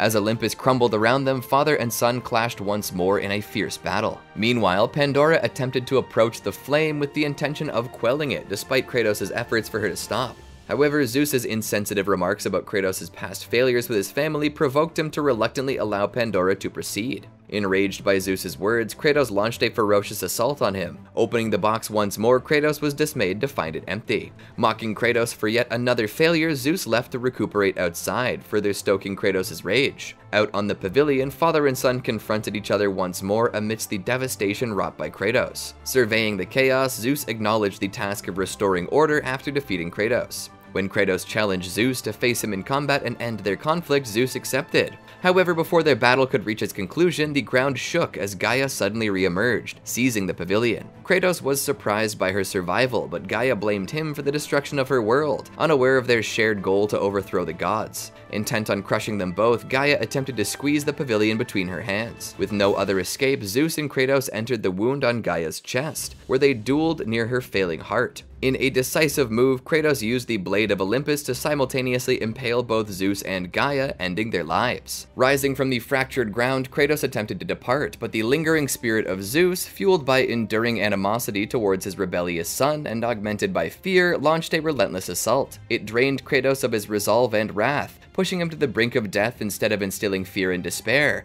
an outcome Zeus had intended. Imprisoned within his own psyche and tormented by memories, Kratos found solace with Pandora's spirit, who aided him in dispelling the agonies haunting his soul. Guided by her, Kratos achieved self-forgiveness for the murders of his family and Athena before plunging into the pool of blood to confront his inner demons embodied by his slain victims. Conquering these trials with the power of hope, Kratos resurfaced in the physical realm with renewed determination, reclaiming his divine abilities and willpower, breaking free from Zeus's suffocating grasp. Enraged, he assailed Zeus's spirit, compelling it back into its mortal vessel, briefly reviving an enfeebled Zeus. Recognizing Zeus's diminished state, Kratos discarded his weapons, charging recklessly at his weakened father, who attempted to repel him. Overpowering Zeus's feeble defenses, Kratos slammed him against a boulder, causing a dark essence, likely fear, to escape from Zeus's mouth. With relentless fury, Kratos pummeled Zeus to death with his bare fists, at last fulfilling his quest for vengeance and marking the demise of the Olympian dynasty for eternity. In this final act, Kratos unwittingly fulfilled Ares' desires, toppling Zeus and ending the reign of Olympus. The shackles binding Kratos' wrists loosened as Zeus's body erupted, hurling the world into utter turmoil. With Olympus' dominion now shattered, Kratos gazed upon the desolation that he had wrought. Approaching him to offer praise, Athena urged Kratos to relinquish the power he extracted from Pandora's box, asserting that humanity was now prepared to receive her guidance. Kratos retorted that the world lay in ruins, rendering any message futile. Undeterred, Athena demanded the power within the box, but Kratos revealed it was empty. Yet Athena perceived the essence of hope within him, disclosing that she had imbued the box with hope's power. Kratos lamented Pandora's sacrifice, realizing it only fueled his thirst for vengeance, leaving him consumed by sorrow for her and the ravaged world. Athena insisted Kratos return the power, claiming it rightfully belonged to her, intending to rebuild the world under her reign using hope's might. However, she realized that when Kratos initially opened the box to slay Ares, the evils were unleashed, infecting the Olympian gods, contrary to her belief that they afflicted only Kratos. As the gods succumbed to the evils, hope infused itself into Kratos. Buried beneath layers of guilt, anger, and the quest for vengeance, hope was finally liberated when Kratos forgave his past transgressions, unleashing its potential. Overwhelmed by remorse for the world's demise and finding no solace, Kratos, realizing he had no purpose left, ended his life by impaling himself with the Blade of Olympus. Consequently, the unintended release of hope's power into the mortal realm infuriated Athena. Expressing her disappointment, she received only a slight smirk and a faint chuckle from Kratos in response. With a swift motion, she extracted the blade from Kratos' body and vanished, leaving behind a heavily panting Kratos, teetering on the brink of death. With soft laughter, the wounded Spartan lowered himself to the ground, settling into a pool of his own blood, his breath echoing through the silence of his impending demise, seemingly resigned to surrender his soul to death's embrace. Changing his fate. Nevertheless, Kratos, somehow surviving his ordeal, finds himself cursed to roam the earth eternally as punishment for his atrocities, becoming the sole surviving Greek god of war who traverses into another realm. Upon encountering the Blades of Chaos, last seen during his battle with Ares, he endeavors to rid himself of them by casting them into the sea. Yet, as he seeks refuge in a nearby cave, he discovers the blades have returned, firmly embedded in the rock upon waking. Determined to attain solitude and break free from his curse, Kratos embarks on a voyage, discarding the blades once more. Once reaching land, he wanders aimlessly for days without rest until he finally succumbs. Yet again, the blades find their way back to him, prompting him to dispose of them again. Soon he stumbles upon a village where he encounters an elderly man who recognizes him as the feared ghost of Sparta and informs him that he's in the land of pharaohs, asserting that his fate lies beyond. Kratos rebuffs the old man's counsel, urging him to depart. The persistent elder speaks of destiny. Pressing onward without reprieve, Kratos falls prey to an ambush by two jackals. Seeking respite, he arrives at an oasis and encounters a baboon. This creature too imparts words about destiny to Kratos, who, grappling with his sanity, struggles to comprehend. Despite his disbelief, Kratos persists on his journey, attempting to eat but ultimately succumbing to slumber. Once more, the Blades of Chaos reappear, revealing that Persephone's words have rendered him immortal. Unyielding, Kratos presses onwards, forsaking sleep and grappling with his inner turmoil. At a riverbank, he encounters an ibis that once again speaks of destiny. Kratos, unwilling to yield, implores the bird to leave him be and end his torment. Succumbing to exhaustion, he collapses, only to be told by the bird that he'll need his strength for the arduous journey ahead. In a state of unconsciousness, Kratos finds himself in an unfamiliar realm within a dream. Here he encounters a statue of Athena who insists their business is unfinished and urges him to return home to fulfill his destiny. Rejecting her plea, Kratos accuses Athena of orchestrating the return of the Blades of Chaos and demands to be left alone. Upon awakening, the blades materialize by his side once more. The old man re-emerges, inquiring if Kratos has found the answers he sought. Kratos laments his damnation to his personal hell. Advising him that the hour of need approaches, the old man encourages Kratos to brace himself for the impending battle. Stubbornly resistant, Kratos hurls his blades into a nearby lake and continues his solitary journey. Returning to the village, Kratos finds its inhabitants under attack by a chaos beast. He questions their faith in gods, asserting that gods are malevolent beings who ignore prayers. The old man returns, suggesting that Kratos may be the villagers' salvation. Frustrated, Kratos threatens the villagers and rejects the notion of being dictated by destiny. As the Chaos Beast draws near, the old man challenges Kratos, questioning if he's willing to let innocent lives perish merely to evade fate. Reluctantly, Kratos confronts the beast, acknowledging the trials that await him. Kratos engaged in a fierce battle with the Chaos Beast, causing significant destruction to several village houses in the process, until he found himself pinned to the ground. The creature attempted to consume Kratos, but he countered by tearing off its upper jaw with a furious roar, vanquishing it. As the villagers cautiously emerged from hiding to survey the aftermath, Kratos, frustrated by their perpetual fear, declared that the feared monster was now deceased. Once again, the enigmatic old man appeared before Kratos, insisting that his purpose remained unfulfilled. Kratos, skeptical of the old man's fleeting presence, questioned the reality of his existence. Undeterred, the old man emphasized the urgency of the looming threat, as a colossal chaos beast resembling a hippopotamus emerged from the river, ready to unleash havoc. He proclaimed that Kratos' moment of need had arrived. Growing increasingly disillusioned with the situation, Kratos expressed indifference towards the villagers and his own plight, challenging the beast's motives. Unmoved, the Chaos Beast prepared to confront Kratos, prompting him to confront it head-on in a desperate attempt to end his torment.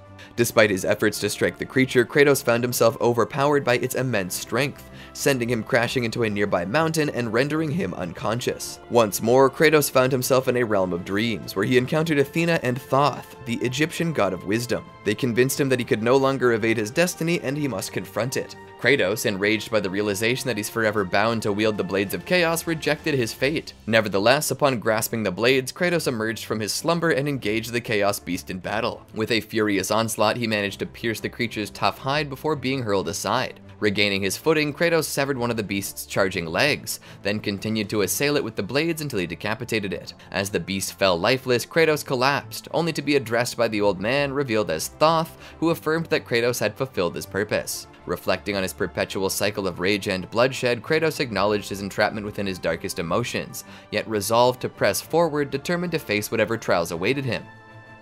God of War 2018. After a century following the downfall of Olympus, Kratos resides in isolation within the Northlands, the domain of the Norse deities. It's revealed that the cataclysm instigated by Kratos only ravaged the Greek realm rather than the entire world, with various mythologies confined to specific regions, each with its own unique cosmology. After 75 years of solitude, he encounters Faye, a formidable warrior hailing from a shattered realm, and they engage in a brief but intense battle. Soon, their shared world weariness leads to mutual understanding, and they develop a deep bond, eventually falling in love. A decade later, they establish a home in the Wildwoods, where Kratos confides his past to Faye and stows away the blades in the cellar, unable to part with them. Over the next 22 years, Faye gives birth to a son named Atreus, although she initially favored naming him Loki. With Faye taking the lead in his upbringing, Atreus learns essential skills like hunting and reading the Nordic language. At Faye's insistence, Kratos refrains from taking Atreus on hunting trips due to the boy's frequent illnesses.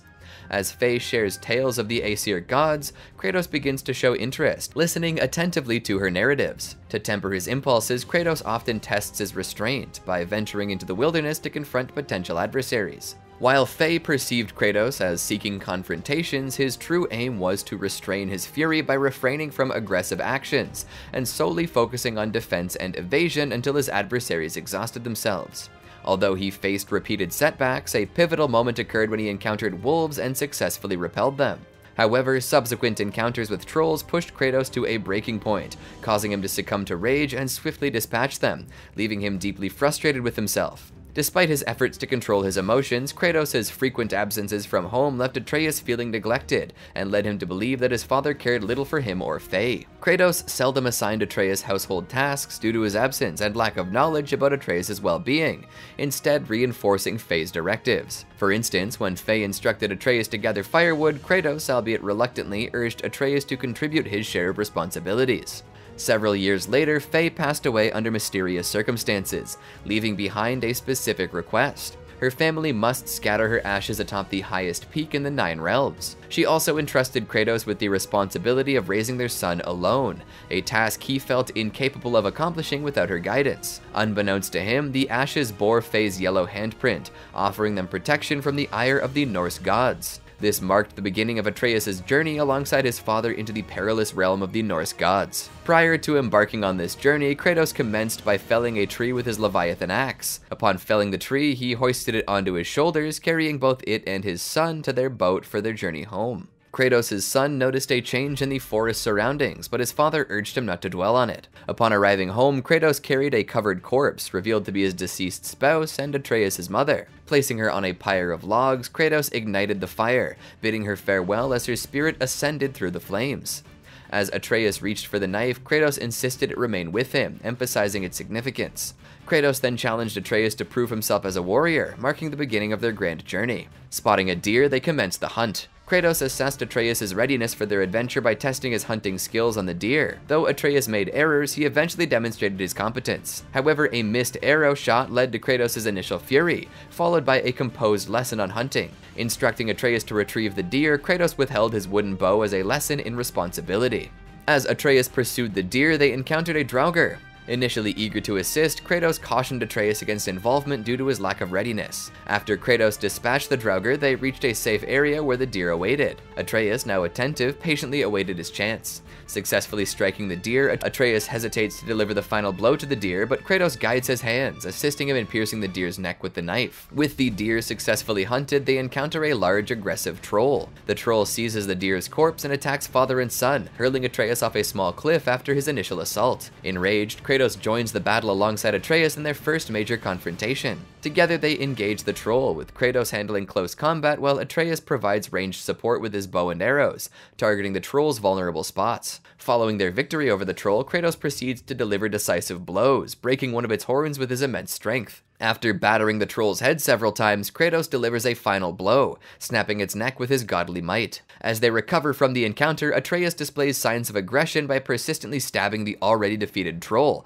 prompting Kratos to intervene and urge him to control his temper. Witnessing Atreus' outburst, Kratos recognizes parallels to his own past in Sparta, and realizes the potential danger of Atreus' unchecked anger. Hence, Kratos intervenes, soothing his son and halting his aggressive actions. Ultimately, Kratos concludes that Atreus is not yet prepared. Upon hearing his father's decision, Atreus becomes upset and disputes it, eager to demonstrate his readiness by following Kratos' commands. Despite Atreus' insistence and his prolonged period of good health, Kratos maintains that his son is still unready and insists they return home. As they make their way home, Kratos and Atreus encounter more Draugrs and an unfamiliar foe called a Hellwalker. Kratos dispatches the Hellwalker with his bare hands, as the Leviathan axe proves ineffective against it. Upon finally reaching home, Kratos collects his wife's ashes, preparing to fulfill her final wish of scattering them atop the highest mountain. Meanwhile, Atreus enters the house ahead of his father. Inside the house, Kratos and Atreus engage in discussion. Kratos admonishes his son for losing control, but Atreus counters that even his father succumbs to anger in battle. Kratos acknowledges the power of anger as a weapon. Suddenly, a disturbance outside prompts both Kratos and Atreus to feel the tremors throughout the house. A mysterious figure knocks on the door, demanding Kratos' presence outside. Sensing potential danger from the mysterious visitor, Kratos instructs his son to seek refuge beneath the house's foundation. Initially reluctant, Atreus complies, understanding it's the safest option available. As Atreus conceals himself beneath the house, the stranger persists in knocking on the door, demanding Kratos' appearance. Reluctantly, Kratos opens the door and engages in conversation with the visitor, who claims knowledge of Kratos' true identity and origins. When Kratos asks the stranger's intentions, the stranger insinuates that he already knows. Despite Kratos' insistence that he possesses nothing the stranger desires and demands his departure, the stranger remains steadfast, resorting to taunts about Kratos' supposed cowardice. Kratos warns against escalating the situation into a confrontation, but the stranger is eager for a fight, deliberately provoking Kratos with a physical attack. Despite Kratos' repeated warnings to leave, the situation intensifies, culminating in a heated physical altercation between the two. Kratos is caught off guard by the stranger's unexpected strength and resilience as their skirmish escalates into a full-blown battle. The stranger's remarkable power allows him to overpower Kratos, hurling him high into the air and matching his strength blow for blow. As their battle shifts to the rooftop, the stranger notices the presence of two beds, indicating Kratos is not alone in the house and demands answers about who else is hiding there. However, Kratos remains tight-lipped, prioritizing his son's safety over divulging any information. As the confrontation rages on, collateral damage mounts, with Kratos' property and surroundings suffering the brunt of their clash. Initially, the stranger tries to infiltrate Kratos' residence to ascertain who lurks within. Kratos erupts in fury, launching an assault on the stranger and employing a tree to drive him further from his abode, prolonging the altercation. Kratos then forcefully collides the stranger into a massive boulder, contemplating delivering a decisive blow by dislodging sections of the boulder and slamming them onto his adversary. Though initially appearing to conclude, the resilient stranger retaliates by hurling the enormous rock towards Kratos, who uses his shield to protect himself and pulverizes the boulder into fragments. As the battle continues, the stranger confides in Kratos about his own nature, revealing his inability to experience any emotions akin to Kratos. He issues a stern warning of his relentless return, regardless of Kratos' actions. Their formidable strength in combat results in a colossal fissure forming in the ground. Kratos is hurled into the gaping crevice but manages to cling on. Kratos narrowly escapes falling off the cliff and ascends to safety, all while enduring taunts from the stranger, who asserts that victory is impossible regardless of Kratos' efforts. Kratos channels his rage to mend his battle wounds. The culmination of their initial confrontation sees Kratos grappling with the stranger, ultimately snapping his neck and dispatching him by shoving him off the precipice. With the stranger vanquished, Kratos realizes the vulnerability of his home and the safety of his son. In the face of adversity, Kratos acknowledges his son's lack of readiness and laments his reliance on Faye, now deceased. Determined to protect his son, Kratos resolves that they must leave their home. Returning, Kratos reveals to Atreus their departure plans and signals the commencement of their journey. Recognizing the inevitable perils of the outside world, Kratos alters his stance, embarking with Atreus on their expedition. While ascending the highest mountain, Kratos and Atreus encounter a dwarf named Brok, who reveals that he and his brother crafted Kratos' axe. Offering enhancements for the axe and other gear they possess, Brok extends his services. Meanwhile, Atreus detects boar tracks and decides to resume hunting. After wounding the boar, Atreus pursues it and discovers the animal in dire straits, receiving care from a mysterious woman known as the Witch of the Woods. She invites them into her abode to tend to the injured boar named Hildisvini. While Atreus gathers supplies, the witch confides in Kratos about his divine lineage, mindful that Atreus remains oblivious to their true nature. She warns Kratos of the peril they face from the hostile Norse gods due to his past. The witch opens a portal to aid their journey, bidding them farewell with a wish for their success. Venturing towards the Lake of Nine, they encounter a rune instructing them to sacrifice your arms to the center of the water, awaken again the cradle of the world. Kratos opts to cast his Leviathan axe into the lake as instructed. Initially, there's a moment of apparent stillness, with the axe's return delayed. Suddenly, the lake roils and churns, and from its depths emerges Jormungand, the world's serpent. As the colossal serpent returns to its slumber, Kratos and Atreus realize that its awakening has caused the water level to drop, facilitating easier navigation. They discover the Temple of Tyr, a colossal structure with a bridge, and decide to explore further, encountering Brock once more, who's established his workshop in the vast area. Continuing their exploration, they encounter Sindri, Brock's brother and co-owner of their renowned brand. Sindri expresses curiosity about Kratos wielding the Leviathan axe, originally crafted for Faye. Atreus explains Faye's passing and enlists their assistance in enhancing their armor and weaponry, similar to Brock's offer. They progress towards the mountain summit, encountering adversaries such as an ogre along the way. Their journey comes to a halt when they encounter the Black Breath, obscuring their path up the mountain. Unexpectedly, the witch reappears before them, elucidating that the sole means to dispel this obstacle is by harnessing the light of Alfheim.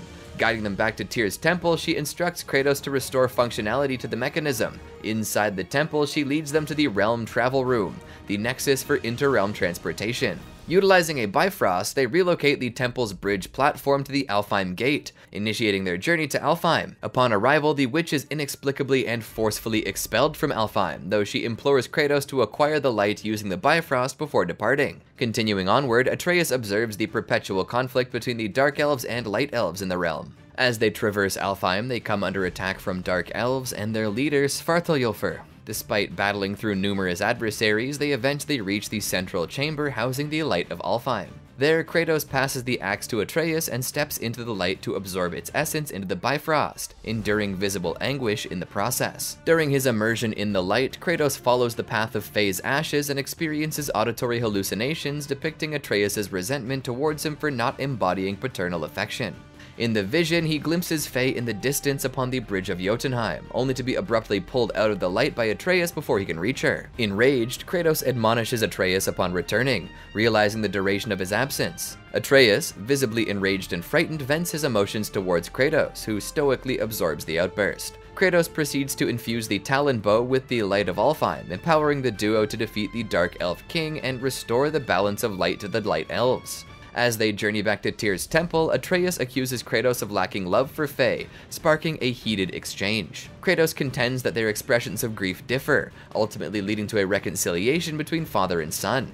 Upon their return to Midgard, the duo resumes their journey to the mountain and disperses the Black Breath. Progressing inside, they engage in further battles, strengthening their bond as father and son with each victory. As they ascend the mountain's peak, their path is disrupted by Sindri under attack from Hraeslir, a resident dragon. With Atreus' assistance, Kratos vanquishes the dragon, earning Sindri's gratitude. In appreciation, Sindri bestows upon Atreus mistletoe arrows and imbues lightning into the Talon Bow. Using the newfound weaponry, they press onwards to the summit. Before reaching the pinnacle, Kratos and Atreus encounter the enigmatic figure who previously assaulted their home, accompanied by two others conversing with a man in a tree. Eavesdropping, they discern that the man is Baldur, a god, and that they are being sought after. After the men depart, Kratos and Atreus learn that the individual in the tree is Mimir. Mimir discloses to them that Faye's ashes were destined for Jotunheim, as it held the true highest peak among all realms, not Midgard. Advising Kratos to sever his head, Mimir seizes the opportunity while Atreus is absent to urge Kratos to divulge his godhood to his son, a suggestion Kratos does not welcome. With Mimir's severed head in tow, the pair journeys back to the witch's woods. Strangely, the witch, upon seeing Atreus' mistletoe arrows, flies into a rage, demanding their disposal in favor of her own. Subsequently, they collaborate to resurrect Mimir's head. During the revival, Mimir inadvertently exposes the witch as Freya, the former Vanir goddess and Odin's ex-wife. Kratos is incensed by her failure to disclose her divine identity and hastily departs without expressing gratitude. Kratos and Atreus navigate their way back to the Lake of Nine. Following Mimir's instructions to approach the horn they had previously encountered, Kratos positions Mimir's head against it, prompting Mimir to blow into the horn. This action summons the World Serpent, who promptly consumes the statue of Thor near the Muspelheim Gate, a gesture stemming from the serpent's animosity toward Thor. Mimir communicates with Jormungand in the ancient tongue of the giants, seeking recognition. It becomes apparent that the serpent initially mistook Kratos and Atreus as allies of Thor until Mimir clarifies their stance. Mimir confesses that he has never spoken the giant's language while sober. Jormungand imports guidance on reaching Jotunheim, procuring Thamur's chisel, and mastering the Black Rune to access the summit gateway.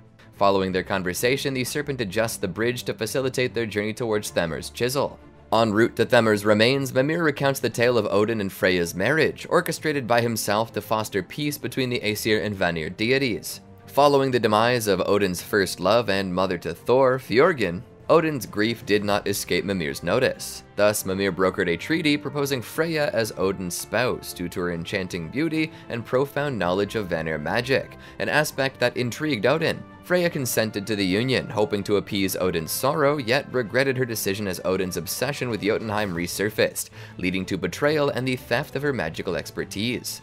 Arriving at the deceased stonemason's corpse, Mimir reveals that they must ascend to his hammer and shatter the ice, as neither their weapons nor Thor's hammer can penetrate it. Kratos and Atreus ascend to the hammer, dislodging the chains to release it, allowing the hammer to demolish the nearly impenetrable ice. Following their victory over additional foes, the trio overhears the voices of demigods Modi and Magni. As they approach the chisel, Magni interrupts, having just dispatched an ogre.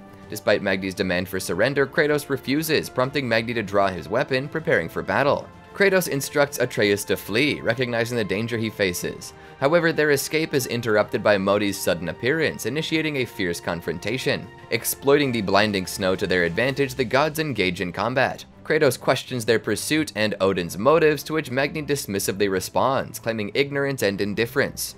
Modi resorts to taunting Atreus, targeting his deceased mother to incite a loss of control. Despite the provocations, Atreus maintains composure, guided by his father's words. While Kratos contends with Magni, Modi's relentless taunts finally provoke Atreus into a reckless charge. Kratos seizes this opportunity to dispatch Magni, prompting Modi's retreat in fear. However, consumed by anger, Atreus unleashes a barrage of arrows before succumbing to a resurgence of illness. Returning to Tyr's temple to obtain the Black Rune, Kratos and Atreus prepare to activate the Sand Bowl when Modi ambushes them, incapacitating Kratos with lightning. Modi belittles Kratos, mocking him for living in his brother's shadow. Atreus intervenes, but Modi's insults about Faye provoke another outburst, prompting Atreus to lunge at him only to be knocked aside. As Modi continues to electrocute Kratos, Atreus defends his father, asserting his lack of knowledge about his mother. Modi arrogantly declares his intention to kill Kratos before coercively attempting to bond with Atreus as his new brother. This final insult triggers Atreus' emergence of Spartan rage before he collapses from the strain. Witnessing his son's distress, Kratos summons his Spartan rage, causing a frightened Modi to recoil in terror.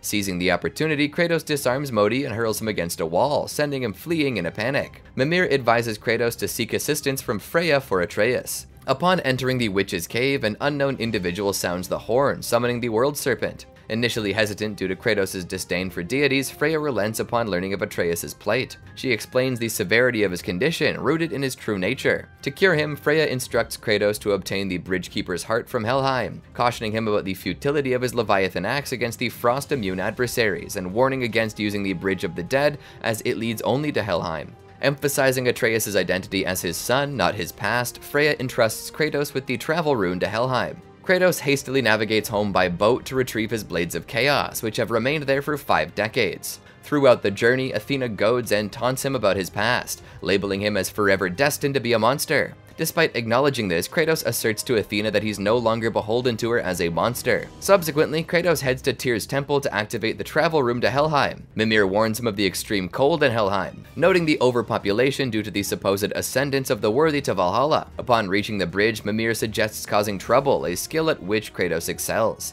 Engaging in fierce battle with a troll, Kratos gains the upper hand and retrieves its heart. Just as he prepares to depart, he's confronted by an illusion of Zeus, prompting Mimir's surprise at the revelation of Zeus as Kratos' father. Confused, Kratos questions Mimir's presence, prompting a reminder from Mimir never to cross the bridge. While journeying back to Midgard, Mimir unravels Kratos' intricate past, linking him to Athena, his fiery blades, Zeus as his father, and his distinctive ash-white skin, realizing that he accompanies none other than the ghost of Sparta himself. Kratos sternly rebukes Mimir's use of the title, prompting Mimir to remark on the inevitable downfall of the Greek pantheon. Mimir urges Kratos to disclose his godly lineage to Atreus, but Kratos adamantly refuses, prompting Mimir to stress the importance of revealing the truth to Atreus in due course, although Kratos opts to drop the matter. Back in Midgard, Kratos returns to Freya's stronghold, where he learns of her lost son and her determination to avoid past mistakes. Reflecting on the necessity of truth, Kratos resolves to disclose his own secrets. With Atreus recovered and their journey resumed, Kratos notices his son's somber demeanor and realizes that Atreus overheard his conversation with Freya. Atreus confesses feeling cursed and inadequate compared to his father, struggling with the changes brought about by their journey. Kratos reassures him that he doesn't have all the answers, but Atreus understands the importance of truth. When Atreus inquires about what he discovered, Kratos shatters a vase and redirects his son's focus to their mission. Unbeknownst to him, Atreus clandestinely observes Kratos' reflection in a shard of the broken vase on the floor. Lowering the black rune, Kratos triggers a trap, instructing Atreus to align the wall puzzles accordingly. However, their ordeal escalates as the floor ascends toward a ceiling of spikes. Atreus sacrifices his mother's knife to sever the chain, saving them. Just before retrieving the black rune, Kratos presents Atreus with a second knife, crafted from a blend of metals from his homeland and the Norse realm. He imparts wisdom about the warrior's power emanating from within, tempered by emotions, emphasizing the weight of godhood. Before departing, Kratos shares a drink of wine from the vase, revealing its origin. As time passes, Atreus becomes increasingly arrogant and overconfident upon learning of his godhood, much to Kratos' dismay. Mimir broaches the subject of visiting Jotunheim with Atreus, who expresses excitement tinged with sadness at the journey's conclusion. Sindri interrupts, drawing Kratos' icy glare as he insists on privacy regarding their quest, asserting that it's a personal matter. The dwarf's mention of family matters strikes a chord with Kratos. Atreus laments Sindri's continual comparison to Brock and Brock's perceived superiority. Kratos instructs Sindri to cease discussing the matter, motivated by spite, leaving the dwarf visibly wounded. Inquiring about Atreus' interaction with the dwarf, Kratos learns of his son's frustration with the constant mention of Brock and Sindri's relationship. While acknowledging their annoyance, Kratos admonishes Atreus for needlessly antagonizing Sindri, deeming it unkind and unnecessary. Atreus rebuffs this, referencing Kratos' assertion that his mother wasn't a god, a sentiment Faye would dispute. Later, Atreus requests to carry his mother's ashes, but Kratos refuses, citing Atreus' prior disrespectful remarks about her, and reaffirming his commitment to honor her memory. Inside the mountain, they encounter Modi once more, who appears severely beaten by his father, blaming him for Magni's death. Atreus threatens Modi, prompting a feeble attempt at retaliation. Despite Modi's aggressions, Kratos opts against killing him, deeming him unworthy of such an end given his battered state. Atreus says he should take back all the insults Modi said about his mother. Kratos refuses to let him kill the god, but Atreus reminds him that they're gods and they can do whatever they want, in which Modi spurs one last insult about Faye before being stabbed in the neck. Kratos tries to restrain his son, but it falls on deaf ears. Atreus says that his knife is much better than his mother's before kicking Modi down a ravine. Kratos reprimands him that his recklessness and arrogant nature will make him a target, reminding him that he taught him to kill, but only in defense of himself, never as an indulgence. When Atreus asks what's the difference, Kratos tells him that there are consequences in killing gods. Atreus yells of how he knows such things, and Kratos warns him to watch his attitude. Upon reaching the summit, Kratos activates the portal to Jotunheim using the newly acquired chisel. However, their progress is abruptly halted when Baldur launches a surprise attack, swiftly gaining the upper hand. Instructing his son to cross the bridge, Kratos watches as Atreus disregards his command, opting to unleash a volley of arrows at Baldur before being swiftly overpowered. Baldur mocks Kratos, commending Atreus' newfound assertiveness while deeming Kratos a hindrance. Kratos manages to fend off Baldur's assault, ultimately propelling him into the collapsing portal, causing it to collapse. Urging his son to flee, Kratos finds himself in a tense standoff with Baldur, who reluctantly agrees to leave. Despite Kratos' attempt to restrain him, Atreus charges at Baldur. In response, Kratos intervenes, insisting that Atreus is not yet prepared for such a confrontation. Ignoring his father's warning, Atreus pushes Kratos away and fires an arrow at him. Undeterred, he rushes at Baldur once more, managing to wound him in the shoulder. However, Baldur, being impervious to harm, effortlessly deflects the attack and retaliates by driving the knife into Atreus before abducting him. Kratos pursues, landing on Baldur's dragon.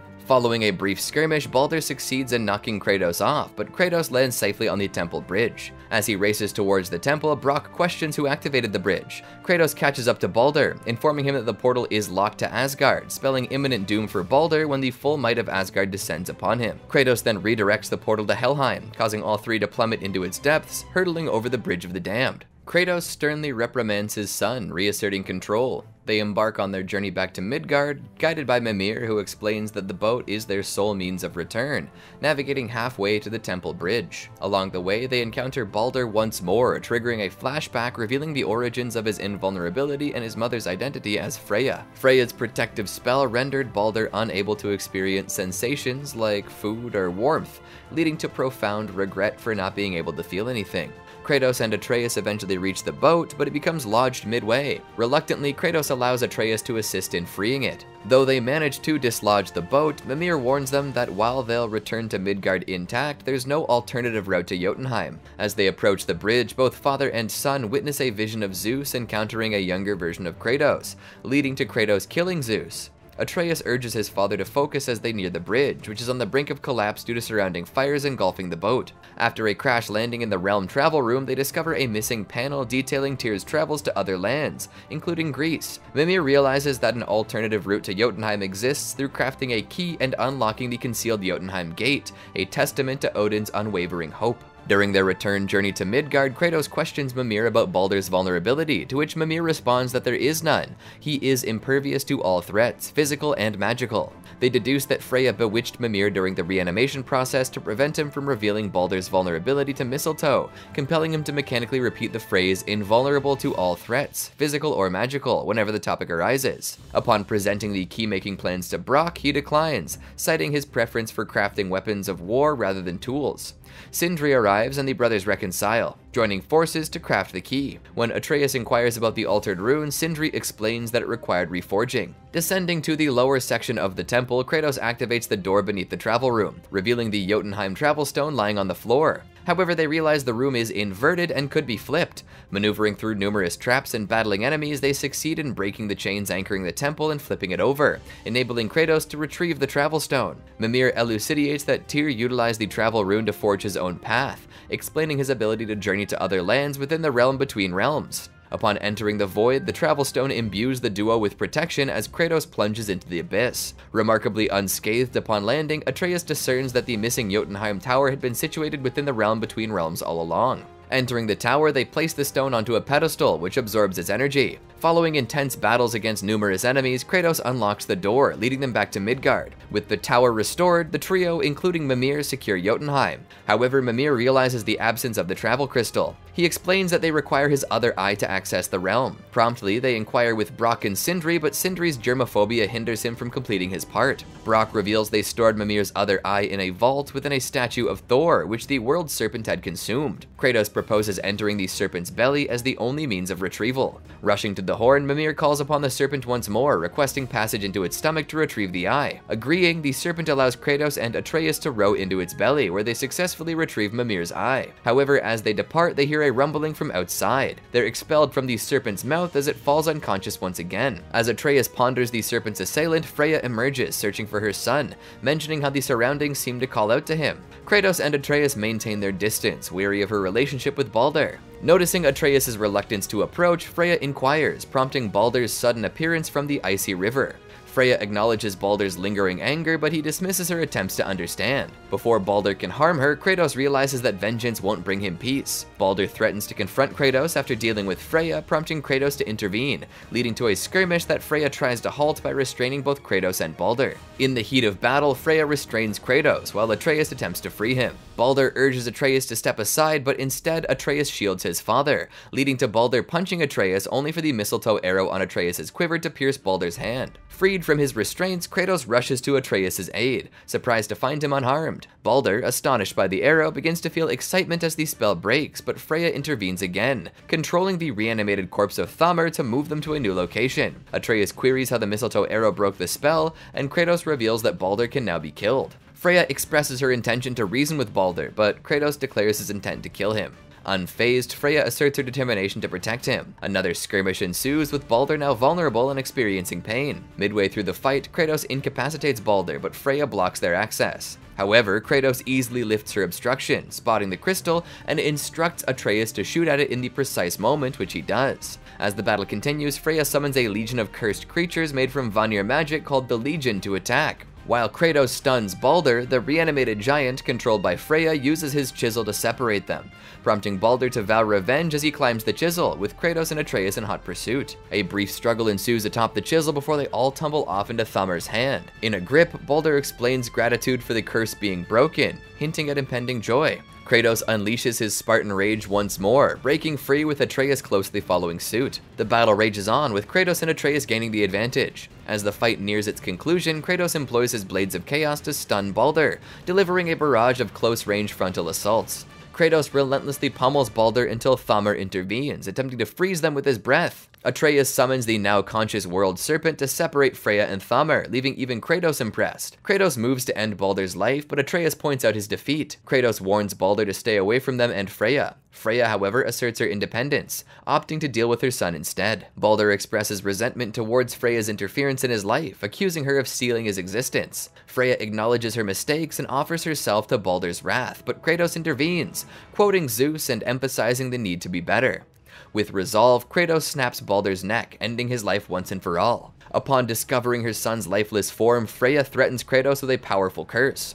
Atreus intervenes, explaining that they saved her life. Unmoved, Freya condemns Kratos as a beast, accusing him of perpetuating cruelty and rage, asserting that he will never change. Kratos challenges her perception, insisting that she doesn't truly know him. Freya questions if Atreus knows him any better. Kratos then reveals his origins from Sparta and recounts his past deeds, including an oath to a god that damned him and the patricide he committed. Atreus, shocked by this revelation, questions the cycle of children killing their parents, echoing the tragedies of their pantheon. Kratos reassures him that they have the power to shape their own destinies. As Freya departs with Balder's body, Mimir raises the question of whether they have become the villains. Kratos acknowledges the possibility but asserts that Freya couldn't make that choice for them. Atreus questions why Freya threatened his father despite her disdain for the Aesir. Mimir explains that the Aesir were responsible for her son's death, a loss that no parent can easily overcome. However, he reassures Atreus that with time, Freya will come to terms with her grief and acknowledge that what Kratos did was necessary. They begin their journey back to Tyr's temple, during which Mimir recounts the tale of Hrimthur. Disguised as a mortal, he struck a deal with the Aesir, promising to complete the construction of Asgard's walls within 2 years in exchange for a meeting with Freya. Despite Odin's suspicions, Hrimthur succeeded with the aid of his father's masonry skills, frustrating Odin.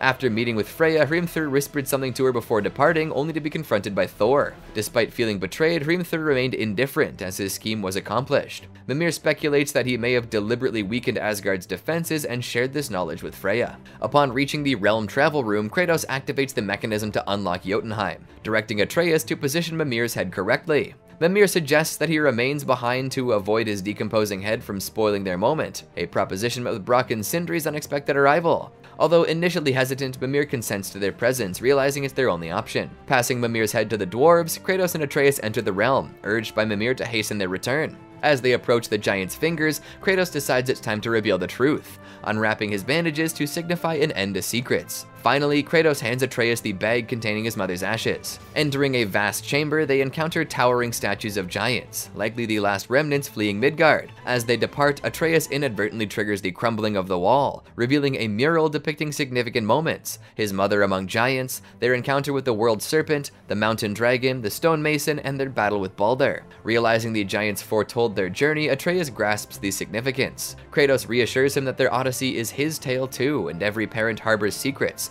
prompting Atreus to realize his mother was also a giant. Questioning why she withheld this, Kratos surmises that she foresaw their discovery and had her reasons. He concludes that Balder's pursuit wasn't for him but for Faye, unaware that she existed only as ashes. Atreus, exuding confidence, asserts that she has yet to be proven wrong. As they near their destination, Kratos observes a plaque depicting Atreus holding a lifeless body in anguish, potentially foreshadowing his own demise, though discrepancies exist between the depicted body and Kratos. Upon reaching the summit, they encounter the corpses of giants strewn about. Atreus offers the bag of ashes to his father, but Kratos insists they perform the task together, addressing Atreus as his son. Following the scattering of the ashes, Atreus expresses confusion regarding his name inscribed on the wall, revealing that the giants referred to him as Loki. Kratos reveals that this was the name Faye intended to give him at birth, likely the one she used when discussing him with her people. When Atreus inquires further, Kratos promises they will delve into it another time. As they depart, Atreus questions why Kratos desired that name. Kratos explains that Atreus was named after a kind-hearted Spartan soldier renowned for spreading joy and happiness. Impressed, Atreus acknowledges Kratos' storytelling skills, noting that Mimir missed out on a good tale. Approaching the travel room, Atreus suggests they return home, but also proposes the idea of further exploration and battling corrupted Valkyries to prove their usefulness. Inside the room, Mimir greets them warmly, mentioning his saturation point for dwarven charm. During their journey back to Midgard, Mimir warns them about the unexpected arrival of Fimbulwinter, the precursor to Ragnarok, which wasn't due for another few centuries, suggesting Kratos may have hastened the events. Arriving home, Atreus declares his intention to sleep through the winter. Kratos advises him to rest, to which Atreus quips that he's already ahead of the game. However, Atreus experiences a vision of Thor appearing at their doorstep after Fimbulwinter subsides. Upon waking, Atreus initially believes the vision was real. Though initially unfazed, Kratos reassures Atreus that they'll address it tomorrow when they're ready to worry about it. God of War Ragnarok. 3 years after spreading Faye's ashes on Jotunheim's highest peak, Kratos and Atreus are living in the wild woods during Fimbulwinter. After killing Baldur, they saved the 9 Valkyries cursed by Odin. This long chill was caused by Baldur's death and supposedly signals the coming of Ragnarok. After Atreus learned that he's a descendant of the giants on his mother's side, he began to study magic. Kratos and his son also took in 3 pet wolves, Fenrir, Speki, and Svanna. These wolves pull their sled through the woods. During the 3rd year of Fimbulwinter, Fenrir grew ill and had to stay inside. In order to protect Atreus from his prophesied death during the War of Ragnarok, Kratos tries to keep his son hidden away until the end of Fimbulwinter. However, Atreus keeps sneaking out with Sindri to learn more about his identity as Loki, as well as to find Tyr, the missing Norse god of war. On a hunting trip with Atreus, Kratos reminisces about Faye and sharpens his son's arrows in a cave. Atreus returns with a deer and they prepare for the weather to worsen. As they strap the deer to their sled and begin their journey, they see an incoming Freya in the distance. She attacks the duo, seeking vengeance for the death of her son, but Kratos and Atreus do not want to fight their friend. Employing defensive maneuvers, Kratos manages to bump Freya into a tree branch, leaving her stunned and allowing them to escape. They enter a protection stave and get back home. Kratos watches his son feed their wolves, although Fenrir is too sick to eat. Atreus comforts his companion as it dies, and Kratos notices a light leave the wolf's body. Kratos suggests training to distract Atreus from the grief, but Atreus is too upset and starts an argument about living in isolation and about his identity as Loki. Kratos allows his son to go off and bury the wolf before updating Mimir and heading to bed. That night, he dreamed of tracking a sick wolf alongside Faye. She disappears after advising him to take more decisive action and leaves him in a snowstorm with the message that time was running out. When Kratos awakens, Mimir tells him that Atreus has yet to return. This prompts Kratos to take Mimir to search for his son. When Atreus' tracks disappear, a group of raiders attack Kratos, who dispatches them quickly. It turns out that one of their protection staves had been destroyed, and a bear had been killed by what appeared to be an even larger bear. Kratos assumes that his son followed the surviving bear to treat its injuries. Mimir and Kratos continue to discuss the repercussions of Atreus' prophesied death and of killing 3 of Odin's family. Soon, a massive bear named Bjorn attacks. Kratos enters Spartan Rage to defeat the formidable creature, causing it to transform into a very hurt Atreus. They figure that Atreus' emotions after Fenrir's death made him transform uncontrollably. Kratos wants to keep Atreus hidden and training to prevent things like this from happening, while Atreus wants to venture out and find other help. While venturing home, Kratos and Atreus come across the now orphaned baby cubs of the mother bear who'd been killed by Bjorn. Atreus is horrified by this revelation, to which Kratos claims that intent is not important, only consequences. The cubs run off and the duo return to their home.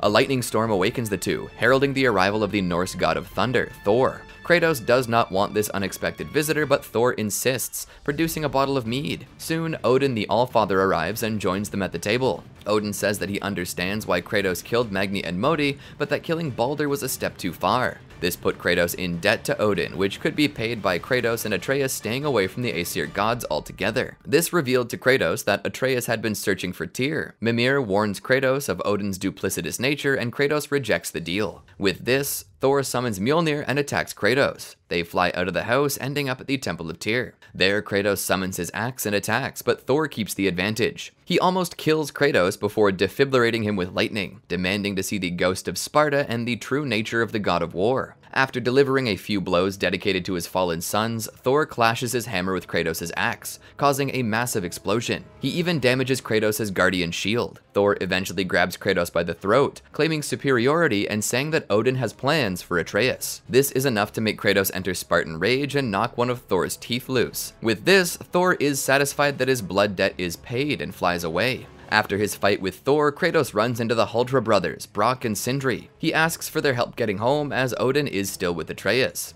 Brock and Sindri convince him to take Atreus and stay at Sindri's house for a while, as Kratos' place is no longer safe. He finds his son and Mimir, and discovers that Odin offered Atreus a place in Asgard, which he refused. With that settled, Kratos demands to know why Atreus kept his search for Tyr's secret, and claims that he's broken his trust. Atreus says that he found evidence of Tyr's survival and wants to regain his father's trust. The two then venture back out into the wildwoods. While heading to the temple ruins, Kratos and Atreus are attacked by raiders, and then a stalker who definitively breaks Kratos' shield. When they finally arrive at the temple, they learn about Skoll and Hati, and find out that Tyr was meant to fight against Asgard during Ragnarok, implying he was still alive. Mimir decodes some clues and reveals that it's likely that Tyr was being held in Svartalfheim, the realm of the dwarves. Kratos acquiesces to his son's desire to go there, but says if they don't find Tyr, he must give up his search. When Kratos, Mimir, and Atreus arrive at Sindri's home, Kratos confronts Sindri for helping Atreus on his secret quest. Atreus lets the brothers know about their upcoming journey to Svartalfheim, and they suggest finding Durlin. They upgrade Kratos and Atreus' equipment and modify Mimir's Bifrost eyes to allow them to travel between realms. Kratos and Atreus find Durlin, who secretly gives Atreus directions to the Jarnsmita pit mines. There they find Tyr, a shadow of his former self. Having taken an anti-violence vow, he joins the party not as a soldier, but as a source of information. They head to Groa's shrine and discover that Groa, the sorceress, lied to Odin about Ragnarok. Instead of all 9 realms being destroyed together, a champion would unite all the realms against Asgard, resulting in only the Aesir realm being destroyed. Tyr convinces Atreus that he should be the champion, annoying Kratos. When Atreus retreats to his room, he's suddenly transported to Ironwood in Jotunheim. Kratos finds him 2 days later and is angry about it. However, Vanadis the Valkyrie attacks them, interrupting their potential argument. They notice Freya inside the Valkyrie, who insists that they team up in Vanaheim to free her from Odin's curse. Brock joins them but is trapped by Freyr, the god of peace and Freya's brother. She convinces him to chill out though. Freya and Kratos defeat the multi-dimensional dragon Nidhogg, freeing Freya from the curse. She says she's still angry at Kratos about killing Baldur, but will put it aside to kill Odin. They reconcile and head back to Freyr's camp, where she makes up with him too. Back at Sindri's, Atreus insists that he's going to go to Asgard as a spy. When he's discouraged, he runs off. Kratos goes to see the Norse fates, the Norns. They toy with him for a bit, and then they reveal that A, he will eventually die, B, there is no predetermined fate for anyone, and C, that Heimdall plans to kill Atreus. Kratos tells the Huldra brothers about this, and Brock suggests that they modify the duplicating ring Draupnir into a spear to overwhelm Heimdall's prediction ability. This results in a trip to meet the Lady of the Forge. Here, Brock discovers that his soul is incomplete, meaning he's died once before. Kratos consoles him. Odin appears, and Kratos demands that he return his son. That night, Kratos dreams of Faye once again, along with baby Atreus. When he returned to Sindri's house, it was under attack by Hellwalkers due to a rift made by the giant white wolf Garm.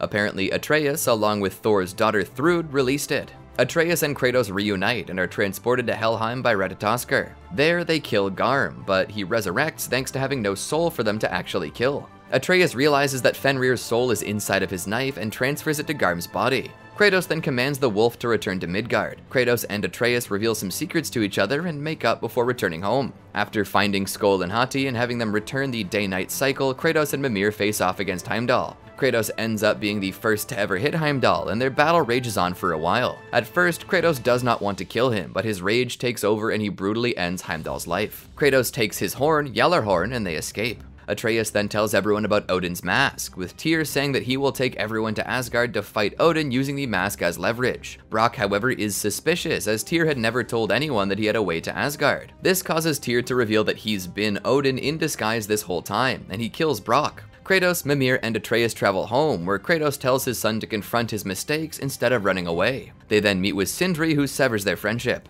Kratos and Atreus then prepare for war with Freya, who tasks them with finding Surtur in Muspelheim. Kratos joins his Blades of Chaos, made of primordial fire, with Sinmara's frozen heart, kicking off Ragnarok. He and Atreus return to Midgard and let Freya know of their success. Freya tells Kratos that he should be the general to lead their forces. At first, Kratos is unsure whether he's worthy of that role or if he should take it. He dreams of Faye, and in that dream she is preparing for her death. He remains peaceful and assumes the role of general. After delivering a speech to the soldiers of the 9 realms, he blows Gjallarhorn and they invade Asgard. During the battle, Kratos fights Thor once again, this time coming out on top. However, he's merciful toward the god of thunder and convinces him to join the 9 realms against Odin for the sake of their children. Odin arrives and kills Thor and faces off against Kratos and Atreus. The fight is quite difficult at first, but when Freya arrives, it begins to look like Kratos will prevail. Atreus destroys the mask and seals Odin's soul in a marble, which Sindri smashes. Surtur, now Ragnarok, comes to destroy everything, and Kratos is saved by Angrboda and Fenrir. Asgard ends up annihilated. With Asgard destroyed, Atreus, Kratos, and Angrboda visit one last Jotun shrine, that belonging to Faye. Atreus tells Kratos that he must travel alone to find the remaining Jotnar, a decision that Kratos supports. Kratos finds another shrine behind Faye's, one belonging to him. Here he discovers that he was destined to become the Allfather of the 9 realms. He asks Mimir and Freya to help him rebuild the 9 realms now that Ragnarok is over. God of War Ragnarok Valhalla. After Ragnarok, Kratos gets a message inviting him to participate in the Challenge of Valhalla. He and Mimir force their way in, where he loses everything except for his main weapons. There he fights all sorts of enemies and seemingly dies for entering Valhalla wrong.